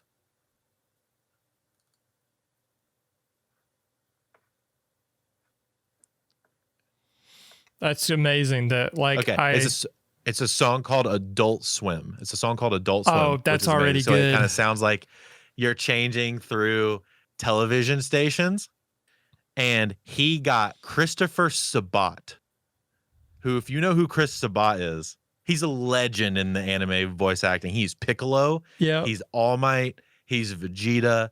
He's Roronoa Zoro from One Piece. Wow. He's yeah, he is. If there's a popular anime, he is somebody. Chris in that is in it, probably. Yeah, he's also Kuwabara from. He's also Kuwabara. He's also. This is freaking crazy. He's my God. He's also one of the guys from the Magic. Anyway, he's incredible. So we got Christopher Sabat to do all of the feature transitions between each beat. So as Piccolo. So he got him to be Piccolo in canon character talking up to John Bellion as he's like training through this Damn. hyperbolic time chamber situation. It is an insane song. And also the bars are just crazy. Damn. So yeah, got it. That's Adult Swim. That's on Glory Sound Prep. That's probably my favorite record of his. Is the most recent one. He's got a song called Stupid Deep on there that's also really popular. Yeah, dude, it's such a good record. So, but not only is he just like an incredible producer, an incredible songwriter, an incredible visionary. Dude's got bars. Dude's got number ones out the waz. Like he is who I aspire to be in every sense of the word. Truly, him and Phineas are Phineas who I is aspire badass. to be. Yeah. In every sense of the word, they are who I aspire to be. Yeah. So John Bellion, number That's 2. crazy. Amazing. We can go to chat because we got some chatters in. We do. What's up, Let's Cody? scroll back a little bit. Yeah, Cody Chat Ponce. break. What's up, dude? Dr. Cody Deathwish. Ponce, what's going Dr. on? Deathwish says, I'm more of a Johnny Cash type person and songs from the 60s. Johnny Cash, legendary, amazing. There's a space in my heart for a lot of that stuff too. Oh, we'll get to that in our audible mentions. Yeah. So one of the songs from the 60s that I've been into is I Feel Free by Cream. I've been listening to that a ton. Good song. Just the Such an underrated. like that's a good vocal hook. I love it. Yeah. And that's a badass band, you know, just Cream Yeah. with Eric Clapton, like Ginger Baker, and who's the bassist of Cream? I need to look this up because I feel stupid. Cream bassist. While you're doing that, Jack Bruce or Jack John Bruce. Bruce. Chaz Master says, "Howdy, gentlemen." Chaz, it's been a long time, dude. I hope you're doing real good. Jack Bruce. Yeah. Is it Jack Bruce? Because I looked it up and it Jack says Bruce. John Simon Asher Bruce, but it's Jack Bruce. Pretty much Jack Bruce, you Jack know. Bruce. Jack John, doesn't matter. Eli's in the chat. Great giving singer, us- bass player. feeding us info. Eli says, "American football be sick. Do you like Don Caballero?" I've heard of Don Caballero, but I haven't listened to them. Also, Ghosts and Vodka. I think you recommended that to me on stream. Badge by Cream is go to Jack Bruce. I think he went by Jack also. Jack is also a nickname for John. I never knew that. That makes sense. But yeah, Jack Bruce. And Chaz is losing his mind over the fact that Christopher Sabat is in that hip hop song. Dude, I cannot tell you enough on why it's so good. It is it is so incredibly well done. There's a really great, I'm going to send it to you in chat actually, Brooks, so that you can watch it later. He did an entire documentary of him making this record. That's amazing. Also, I while love you're this looking that up, I'll say Eli has recently been in the chat for the last couple of streams that I've done personally. Excellent music taste. Excellent music taste. So he listens to a lot more like deep, like unknown bands that I do, but the things he finds and shares with me is like incredible. I have a music section in my personal Discord, and he's posted some stuff in there to my knowledge. So you can also do the same if you ever want to, if you ever just started listening to stuff. Oh yeah. You know just what? music I'll plugs post some of this stuff. I'll post these links that I've been sending you in your Discord so that that's people awesome. that want to can check them out real quick. There's so much good stuff So in they here. have There's I see Thundercat is in here. Dragon Ball Durag. I remember that's like one of his more Dragon Ball Durag is so good.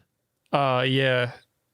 Super Kid plays same as Eli, but yeah, I mean Eli, yeah, he just has very good music taste, and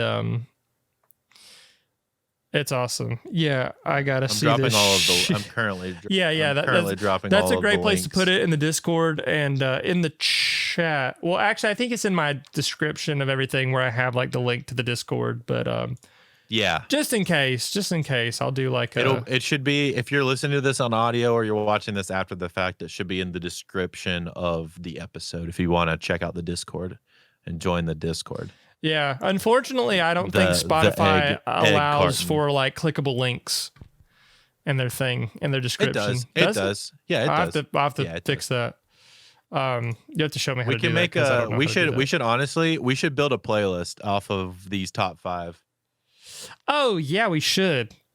And it could We be should build a Spotify playlist off of this top 5. that's a smart And we thing can to drop do. it in the episode. I got to drop my Spotify pod or playlists anyways, so I'll go ahead and put Yeah. this in. I'll put this in the chat, just in general right now. But yeah, I got to drop that. So honorable mentions time, I believe. Honorable mentions. So I'll start with mine first. Again, Yeah. my honorable mentions is very normie, very me too. Weezer is a big one for me. Grew up on Weezer. I remember, yeah, I know, right? I remember I grew up on the box set of, you could get like the Blue album. This room is really hot. Oh yeah, you're fine. You could get the Blue album. You could get Pinkerton. You could get what is it? Blue album, Pinkerton, the Green album, the Red album, and Make Believe in like a box set. I bought that, and So good. dude, like the Blue album, I think is a perfect album. That's one of those albums that I think is perfect. It's got 10 tracks. Every song on it is great. And they did a lot for like Pinkerton is one of like the first like popular emo albums without even trying to be. It just was, you know? I know we left chat just now, but Eli said something amazing. He said, I mean this respectfully. Weezer might be the only band with an album in every tier on a list. And that is the most correct thing I've ever heard of. That's based as hell. Based as hell. That's so based. Oh my gosh, dude. That's so good. Yeah, Oh. because you've got albums like Blue and Pinkerton and the White Album, which is, I think, my personal favorite album. And Yeah, then which you've is got fair. Ratitude. Yeah. And Ratitude, And then Teal, which is just a cover album, right? that's a strange one. Not all of them are good. Yeah. Like the ones that are good, like the TLC song "No Scrubs" is amazing. Yeah, banger. But like, But their then, like, cover not all of them are their that cover good. of "Paranoid" is ass. Like Yeah, by Black yeah. Sabbath, is ass. What are Like, they thinking? I don't like that one. I don't like Yeah. every Weezer song. I don't like every Yeah. Weezer album. Hurley is the one I haven't listened to at all. But I know Yeah. that like Memories is from Hurley, and that's a great song. But For sure. the White Album is great. Pacific Daydream is hellaciously underrated. The Black Album is dog shit. I hated that album. It's just bad. Yeah. For what it was supposed to be, to what we got, like there's Zombie Bastards, which is all right. There's a few songs on that album that I like, but overall, I think the album is kind of dog dick. Sure. Van Weezer's kind of a meme piece. Yeah. OK Computer is beautiful. It's excellent. Yeah. OK Computer is excellent, but it's more for like a how do you say, a dedicated listen. Like you have to listen to it and it's as a whole, I think, because there are Okay, songs. Human. Okay, Human. Okay, Computer is. Oh, I'm sorry. is You're right. Radiohead. That's Radiohead. OK Human is what I meant. Sorry. You're right. OK Computer is Radiohead. Sorry. OK Human. Yeah.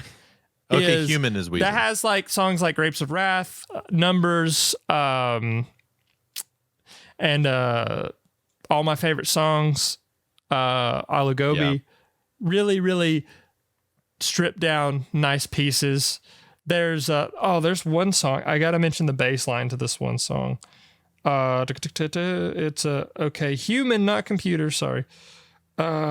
It's Screams. Doom doom doom doom doom doom do do do do do do do do do do do. Great song. It's about being on your phone a lot, you know.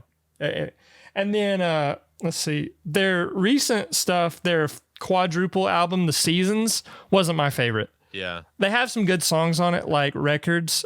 I got records in my head everywhere that I go. Great song. Yeah. I Want a Dog is a beautiful song. A Little Bit of Love is like cheesy, but it's like sweet, and I like it. Same Yeah. for like it's the one song from Ratitude I like is the Girl, if you're wondering if I want you to. I want you to. Like, that's a good song. Maladroit is underrated. What's another? About to say, what's another one? Maladroit is so underrated. Got amazing songs on it. Slept on. Dope Nose. Yeah. No, I meant another artist. Oh, another or artist. band. Sorry. I got on a Weezer tangent. Green Day. Yeah. Green Day is a big one for me. They were a very crucial band to my development. Yeah.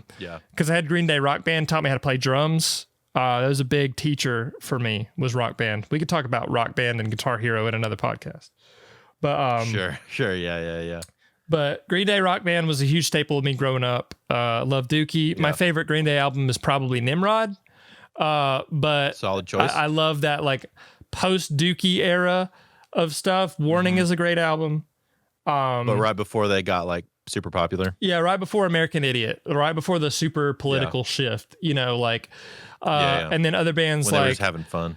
I'll just be quick because we're passionate. So Rise Against was a big one for me. That was like my first step into heavy music. And it was like Rise Against and then A Day to Remember, then heavy music for me. So like Rise Against was amazing. They have the joke where it's like all Rise Against songs sound the same. And I kind of sort of understand with the drum beat, that's just punk. That's just punk music. But like they took punk and made it palatable. I love bands that do that. They take a genre and they make it accessible for like anybody. Cause I think The Black Market is a fucking amazing album. It's my favorite album by them. Bands like that. I'm trying to think of other bands, just your typical rock bands like Jimmy Eat World, Pearl Jam, like Incubus was another huge one for me. Incubus is on my honorable mentions list because there was the 3-album run of what is it? Morning View, Crow Left of the Murder, and Light Grenades is one. Light Grenades is 3. Oh, Make Yourself is the other one. Make Yourself. Yes, that's the other one. Yeah. It's Morning View, Make Yourself, and Light Grenades as a 3-album run is just crazy. Like what a strong 3-album run. It's insane. After that, it kind of starts to fall off a little bit for me. I don't like their newest album. There's Nimble Bastards, which is like one of their newer songs. I think the production is bad. Just for their sound. I haven't listened to that. I know they just dropped a version of I think it was Morning View. They did it was a new version of it.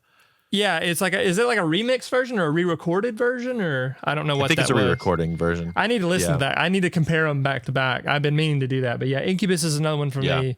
Just bands like that. Any sort of like mid to late 90s to early 2000s bands, like those alternative rock just shaped my System of a Down. System of a Down's so good. What are your honorable mentions? Because I've been rambling. So my honorable mentions, I'll speed through them pretty quickly. Some more recent ones that I've been like super enjoying. Medium Build. I have another podcast with Josh called Home Studio Hangout, and he's been really into this artist Medium Build. Been very cool. I've been really enjoying that stuff. Nice. Tesseract. I've heard of them. Incredible music, especially from a bass perspective, bro. It's so incredible. This one almost made it. Victor Wooten. In general. I've seen him. I got to see him play. He had a project with 2 other guys called Triptonics, and I got to see them play that live. It was incredible. I couldn't imagine. The dude's a wizard on bass. Yeah, he was amazing. So, but he doesn't have enough music that I'm not just going to sit down and casually listen to it. I've tried to do it myself. So I'm the same way. It doesn't really work. He's more of like a musician's guy. Yeah. Same for his name is, oh God, Andy. He's a guitar player. His last name just left my brain. Anyway, Breakins has been really awesome. More recently, Breakins is one of those artists that if he continues to drop as incredible records as he's done his EPs and his last couple of records. Yes, Andy McKee, Eli. Yes, you got that. Andy McKee is the acoustic guitar guy. Eli's goated, dude. That I was thinking of. Shouts to Eli for that. But yeah, Breakins has been moving into that incredible, just like high rank for me. Probably could break into the top 5. Looney is a lo-fi R&B artist from Toronto that I've been really enjoying. Mm-hmm. A ton. From Indian Lakes, there's like a bunch of great, Yeah, there's a ton for me too. Great Yeah. more bands and Bring Me the Horizon. I haven't even gotten like the heavy stuff. Bring Me the Horizon. Oh yeah, dude, heavy music. Like mine growing up Yeah. was like August Burns Red and like The Word Alive. I remember them. I remember them with Luke Holland. I saw them with Memphis Yeah. Mayfire. Memphis Mayfire was another one I grew up with, like Dylan and like The Ghost Inside. Obviously, you're friends with Guitar Buddy. Chris. Yeah, Chris from The Ghost Yeah. Inside. They're an amazing band. Yeah, they're We could do killer. a whole again. We have so many topics, Yeah. dude, for like There's so much good heavy especially when it music. We comes can to do, like, a us and heavy music. Like we specific could be episode. like we could just have a Yeah. podcast about heavy music in general. Just not Yeah, even yeah. favorites, just heavy music that we It's- like. But yeah, there's a lot there to go check out. There's a lot of stuff that almost made the list, but Right. our number ones, Okay. For anybody who Because this might knows take a me, while. for anybody who knows me, Yeah. it's so obvious. Foo Fighters. Can't be any other band. That band Makes the most sense. has shaped me as a musician. It shaped my outlook on music, my approach to music, my love for music, for the craft, how to carry myself as a musician. Dave Grohl is in the Rock and Roll Hall of Fame twice for Nirvana and for Foo Fighters. Well, Yep. or are they inducted? I I don't know think this. they've been actually inducted yet. Oh, but he could have been. He has the potential. Foo Fighters. He has the potential. Rock and roll. Dave Grohl seems like I'm about to read his. Yeah, they I'm did get reading inducted. his- Paul McCartney good did the for them. honors of Yeah, yeah. inducting Foo Fighters into the Rock and Roll Hall of Fame as part of the 2021 class. So yeah, they did get That's inducted. So rest in peace, Taylor Hawkins. He got to be inducted to that. Yeah. I just played a Stay Here show, and then after that show, Renee came up to me, the drummer, and he was like, "Dude, Taylor Hawkins Yeah. passed away," and I was like shocked. That still hurts. Foo Fighters is amazing. I'm very excited to read Dave Grohl's autobiography. I bought it with you, and I still need to read it. Yeah, you did. I convinced you to buy it because, Yeah. like, you love Foo Fighters, so Yeah. why would you not have them? Yeah, the storyteller, right? Is Yeah, the storyteller. Yeah, I need to very, very excited to read that this year. That's on Yeah. my reading list for this year. I need to get into that for sure. But yeah, Foo Fighters. We'll have to is talk just- about books sometimes. Yeah, we will. I got to read more. I have, I started Berserk, and I'm still trekking through that, and then I have the Dunes Yeah. to get through. But anyway, Foo Fighters, just the band for me. Foo The Fighters. Foo Fighters. Everyone, Foo Fighters. I love that joke. But my top 3 recommended for Foo Fighters, and I mean, I could have a whole podcast about this. Top 3 for me. Oh, I gotta look. I gotta make sure that because this is a very I gotta be careful when it comes to this, because Yeah. if I had a top 3 listens for Foo Fighters that you have to listen to, my list is a little unorthodox. I would have to say The Color and the Shape. Definitely The Color and the Shape. Yeah. I'm going to say this: The Color and the Shape, Echo, Silence, Patience and Grace, and Wasting Light. Top 3. Wasting Light is like, those are my 3. that's like the pure rock. They did it all in a garage. That's like pure Yeah. rock. Echo, Silence, Patience Yeah. and Grace is a hybrid of like rock and acoustic and some experimental piano That's- stuff. That's the album that I actually got into them on, was Echo Silence. That's Patience, and Grace. probably my favorite. If you just Probably the most complete of their sounds. Of like all of the sounds that they do, it is probably it's a the most very complete. good barometer of like everything they're capable of. If you like that record, some songs on that record, you will like them in some capacity on other records. Yeah, You just gotta yeah, find the ones because like there's Stranger Things have happened, which is an acoustic, like low key acoustic. Yep. Statues is more of a soft rock piano driven, and then Home is Yep. just a piano ballad, which is beautiful. But Yeah. honestly, is huge. They have huge rock bangers. Come Alive is amazing. It's just punch in the Yep. face, like. And then you've got the hits, which is Pretender. The Pretender is the song of all time. Yeah, dude. You know, like Let It Die is The song, amazing. that and Hero. Oh yeah, Hero. Oh yeah, My Hero's from that's from Color and the Shape. That's from Color and Shape, but yeah, they do have like the bangers. The Color and the Shape is when they like really found their sound and really when they Yeah. became the Foo Fighters, in my opinion, because they they worked with Gil Norton. They came out the gate swinging. They're like, all right, we're serious. We're a band. But they also don't take themselves too seriously because they have really fun music videos and they're goofy, silly dudes. Yeah.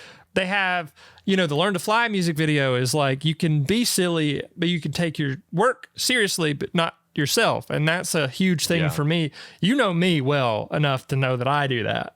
I take love some what silly. I take what I do very seriously as a musician, but myself, Yeah. I'm just there, man. I'm just vibing. 100%. Yeah, no, those are three great recommendations. Most people have heard a Foo Fighters song, but if you've never done like a solid full listen of Foo Fighters, those three I would agree on recommending those three records. Those three are like the building blocks because I so love good. I love Sound City. That documentary changed my life. That and then like Medicine at Midnight, the last album that Taylor Hawkins was on, I think it's all Also great. bangers, But Here We Yep. Are is Also super emotional and like it's just Dave putting everything on the table, because he lost his Yeah. mother, he lost Taylor Hawkins. Like that's a huge. Yeah. It's a very personal, mature album. The world was in turmoil at that time when he wrote that as well. Yeah, it's a In Your Honor is a double album. It's got a lot of cool acoustic stuff Yep. on it. One by One has But you All also My got Life. It's also got the best. The best. Yeah, There's Nothing Left to Lose was my favorite for a long time because it's Yeah. all Dave's guitars because he wrote all the parts. Yeah. And then Chris Shiflett showed up, But all that to say, Foo Fighters, favorite band of all time. Andrew, what's your favorite band? Oh, this was easy for me. You probably know this. Mm-hmm. This was so incredibly easy for me. Yeah. There's only one band that stands the test of time that has transcended out of memes and still is a little bit of a meme, but they revel in it. But also they make some of the most beautiful lyricism, interesting production, and 100% independent. And that is Enter Shikari. Yes. My favorite band of Yes. all time. You saw them with me. Yeah, I did. You That was awesome. understand. You understand how just mind-blowingly talented they are. Yeah. Oh, of course. I how kind of had a varying feeling that it their was Enter music Shikari, but I didn't want to They're- say. Oh, bro, it is like easily Enter Shikari. Like, Oh, yeah. my favorite band. For those who don't know who Enter Shikari is a band from England. Specifically, hold on, I want to get their specific place of origin. Hertfordshire, England. They are very, very British. They came up in the like kind of post-hardcore emo phase. Most people know them from Sorry You're Not a Winner. Yes. Which has like the claps in it, the gah, gah, gah. Mm-hmm. And the music video of them doing a house party and stuff. And that one's really popular. But that one, I learned about them then. I thought they were sick then. That's from Take to the Skies from 2007. And that record's pretty cool. And even then it was really like different for me. Mm-hmm. Then they moved into Common Dreads and I was like, all right, this is sick. They've upped their production quality, all that kind of stuff. But then the Flash Flood of Color I knew it. hit me so hard, bro. That album because changed lyrically, everything for that band. they leaned into so their drummer and their vocalist, Rao and Rob, right? Rory is their guitarist. Mm-hmm. Rao's their vocalist, and oh my gosh, I can't. Chris, right? his Chris name is the just bass player, right? left. Chris is a bass player. The actual drummer wasn't there whenever we saw them. I know, He was yeah. stuck in the UK with freaking passport issues. The replacement drummer was very good, though. Yeah, he was very good. His name's Rob Rolfe. Yeah. So Rob and their vocalist Rao are both DJs also, alongside of the fact that they're just incredible musicians. That's cool. And so they do lots of really cool. I mean, they did live remixes when we saw them. Mm-hmm. You know, they like took a song and then we'll just like remix it live, which is super sick. But this is when they started leaning into their like drum and bass and UK garage like roots for Flash Flood of Color. And it is an incredible record. They're big into challenging like climate change and faith and like challenging the status quo on everything. And they had a #1 record, A Kiss for the Whole World, last year. They had a #1 record in the UK, their first #1. Fully independent. Amazing. Yeah, they have their own label, don't they? Band. Yeah, they are fully independent. They do everything themselves. It's incredible. So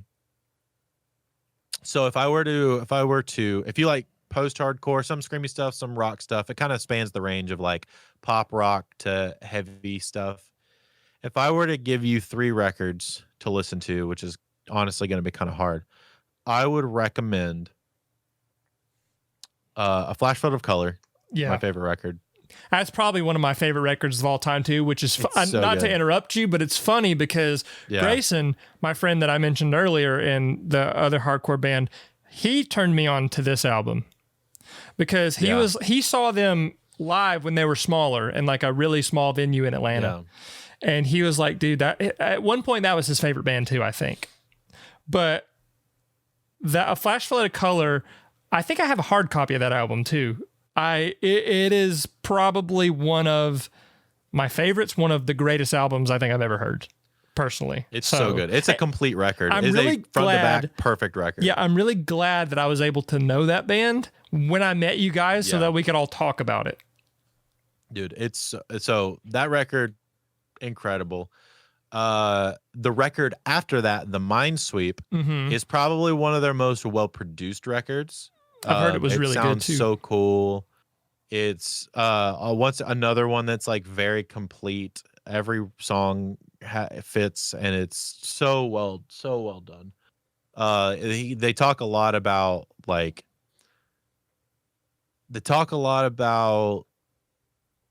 the medical system and like how it's, especially in the UK, is like really messed up, and but the medical system across the world is like really messed up. So they talk a lot about that kind of stuff, and anesthetist, and Never Let Go of the Microscope, and myopia.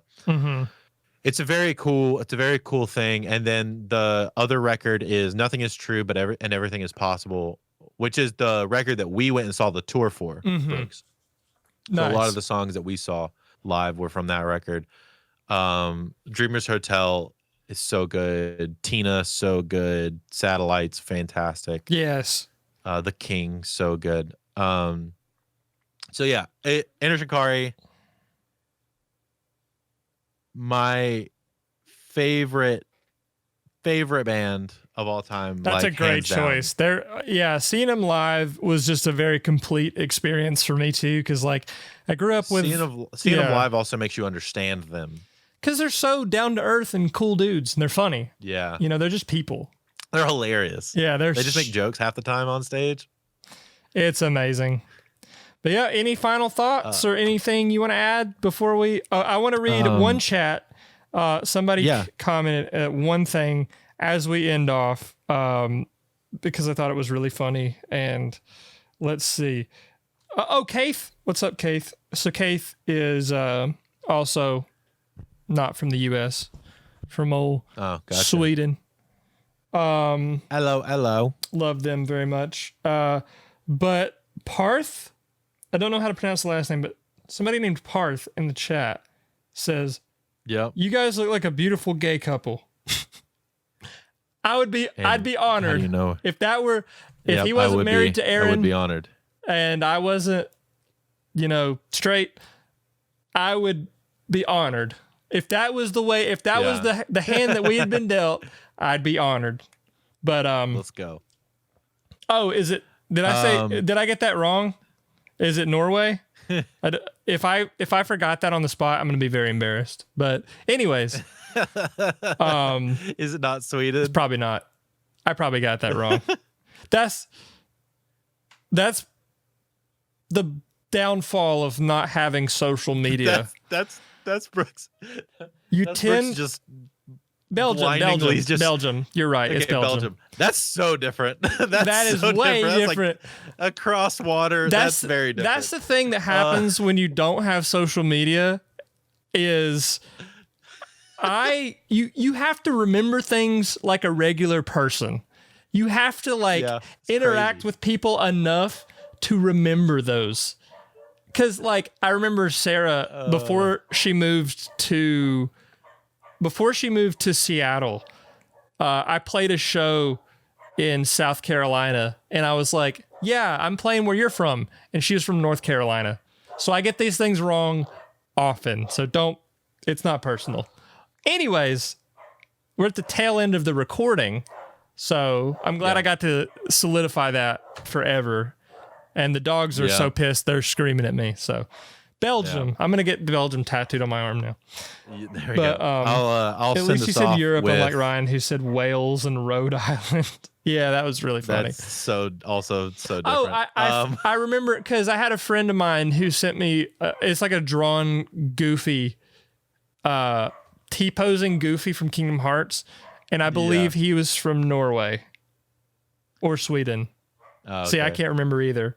My brain you sucks. can't even remember that. That's fine. Anyway, thank you. Anyway. This is the end of the VOD, so thank you guys. We'll still hang out and chat for the live thing, but thank you guys for watching. In the meantime, thanks for listening. If you're watching this after the fact or listening to this after the fact, you can check us out live on YouTube. Currently at Bad Luck Brooks YouTube every Monday, chatting and hanging out with people in the chat. And if you're listening to this, please subscribe to the Things We Like podcast at Things We Like Pod on YouTube and wherever you listen to your audio podcasts. Please leave a review or, share it with a friend because you love them. And we hope you enjoyed this episode of Top 5 Music Artists. All links for the stuff that we talked about will be in the description. Thank you so much for being here. Brooks, send us off. Yep. Be good. Be nice. Don't forget Belgium. Remember Belgium. Don't forget Belgium. Love you guys. Bye.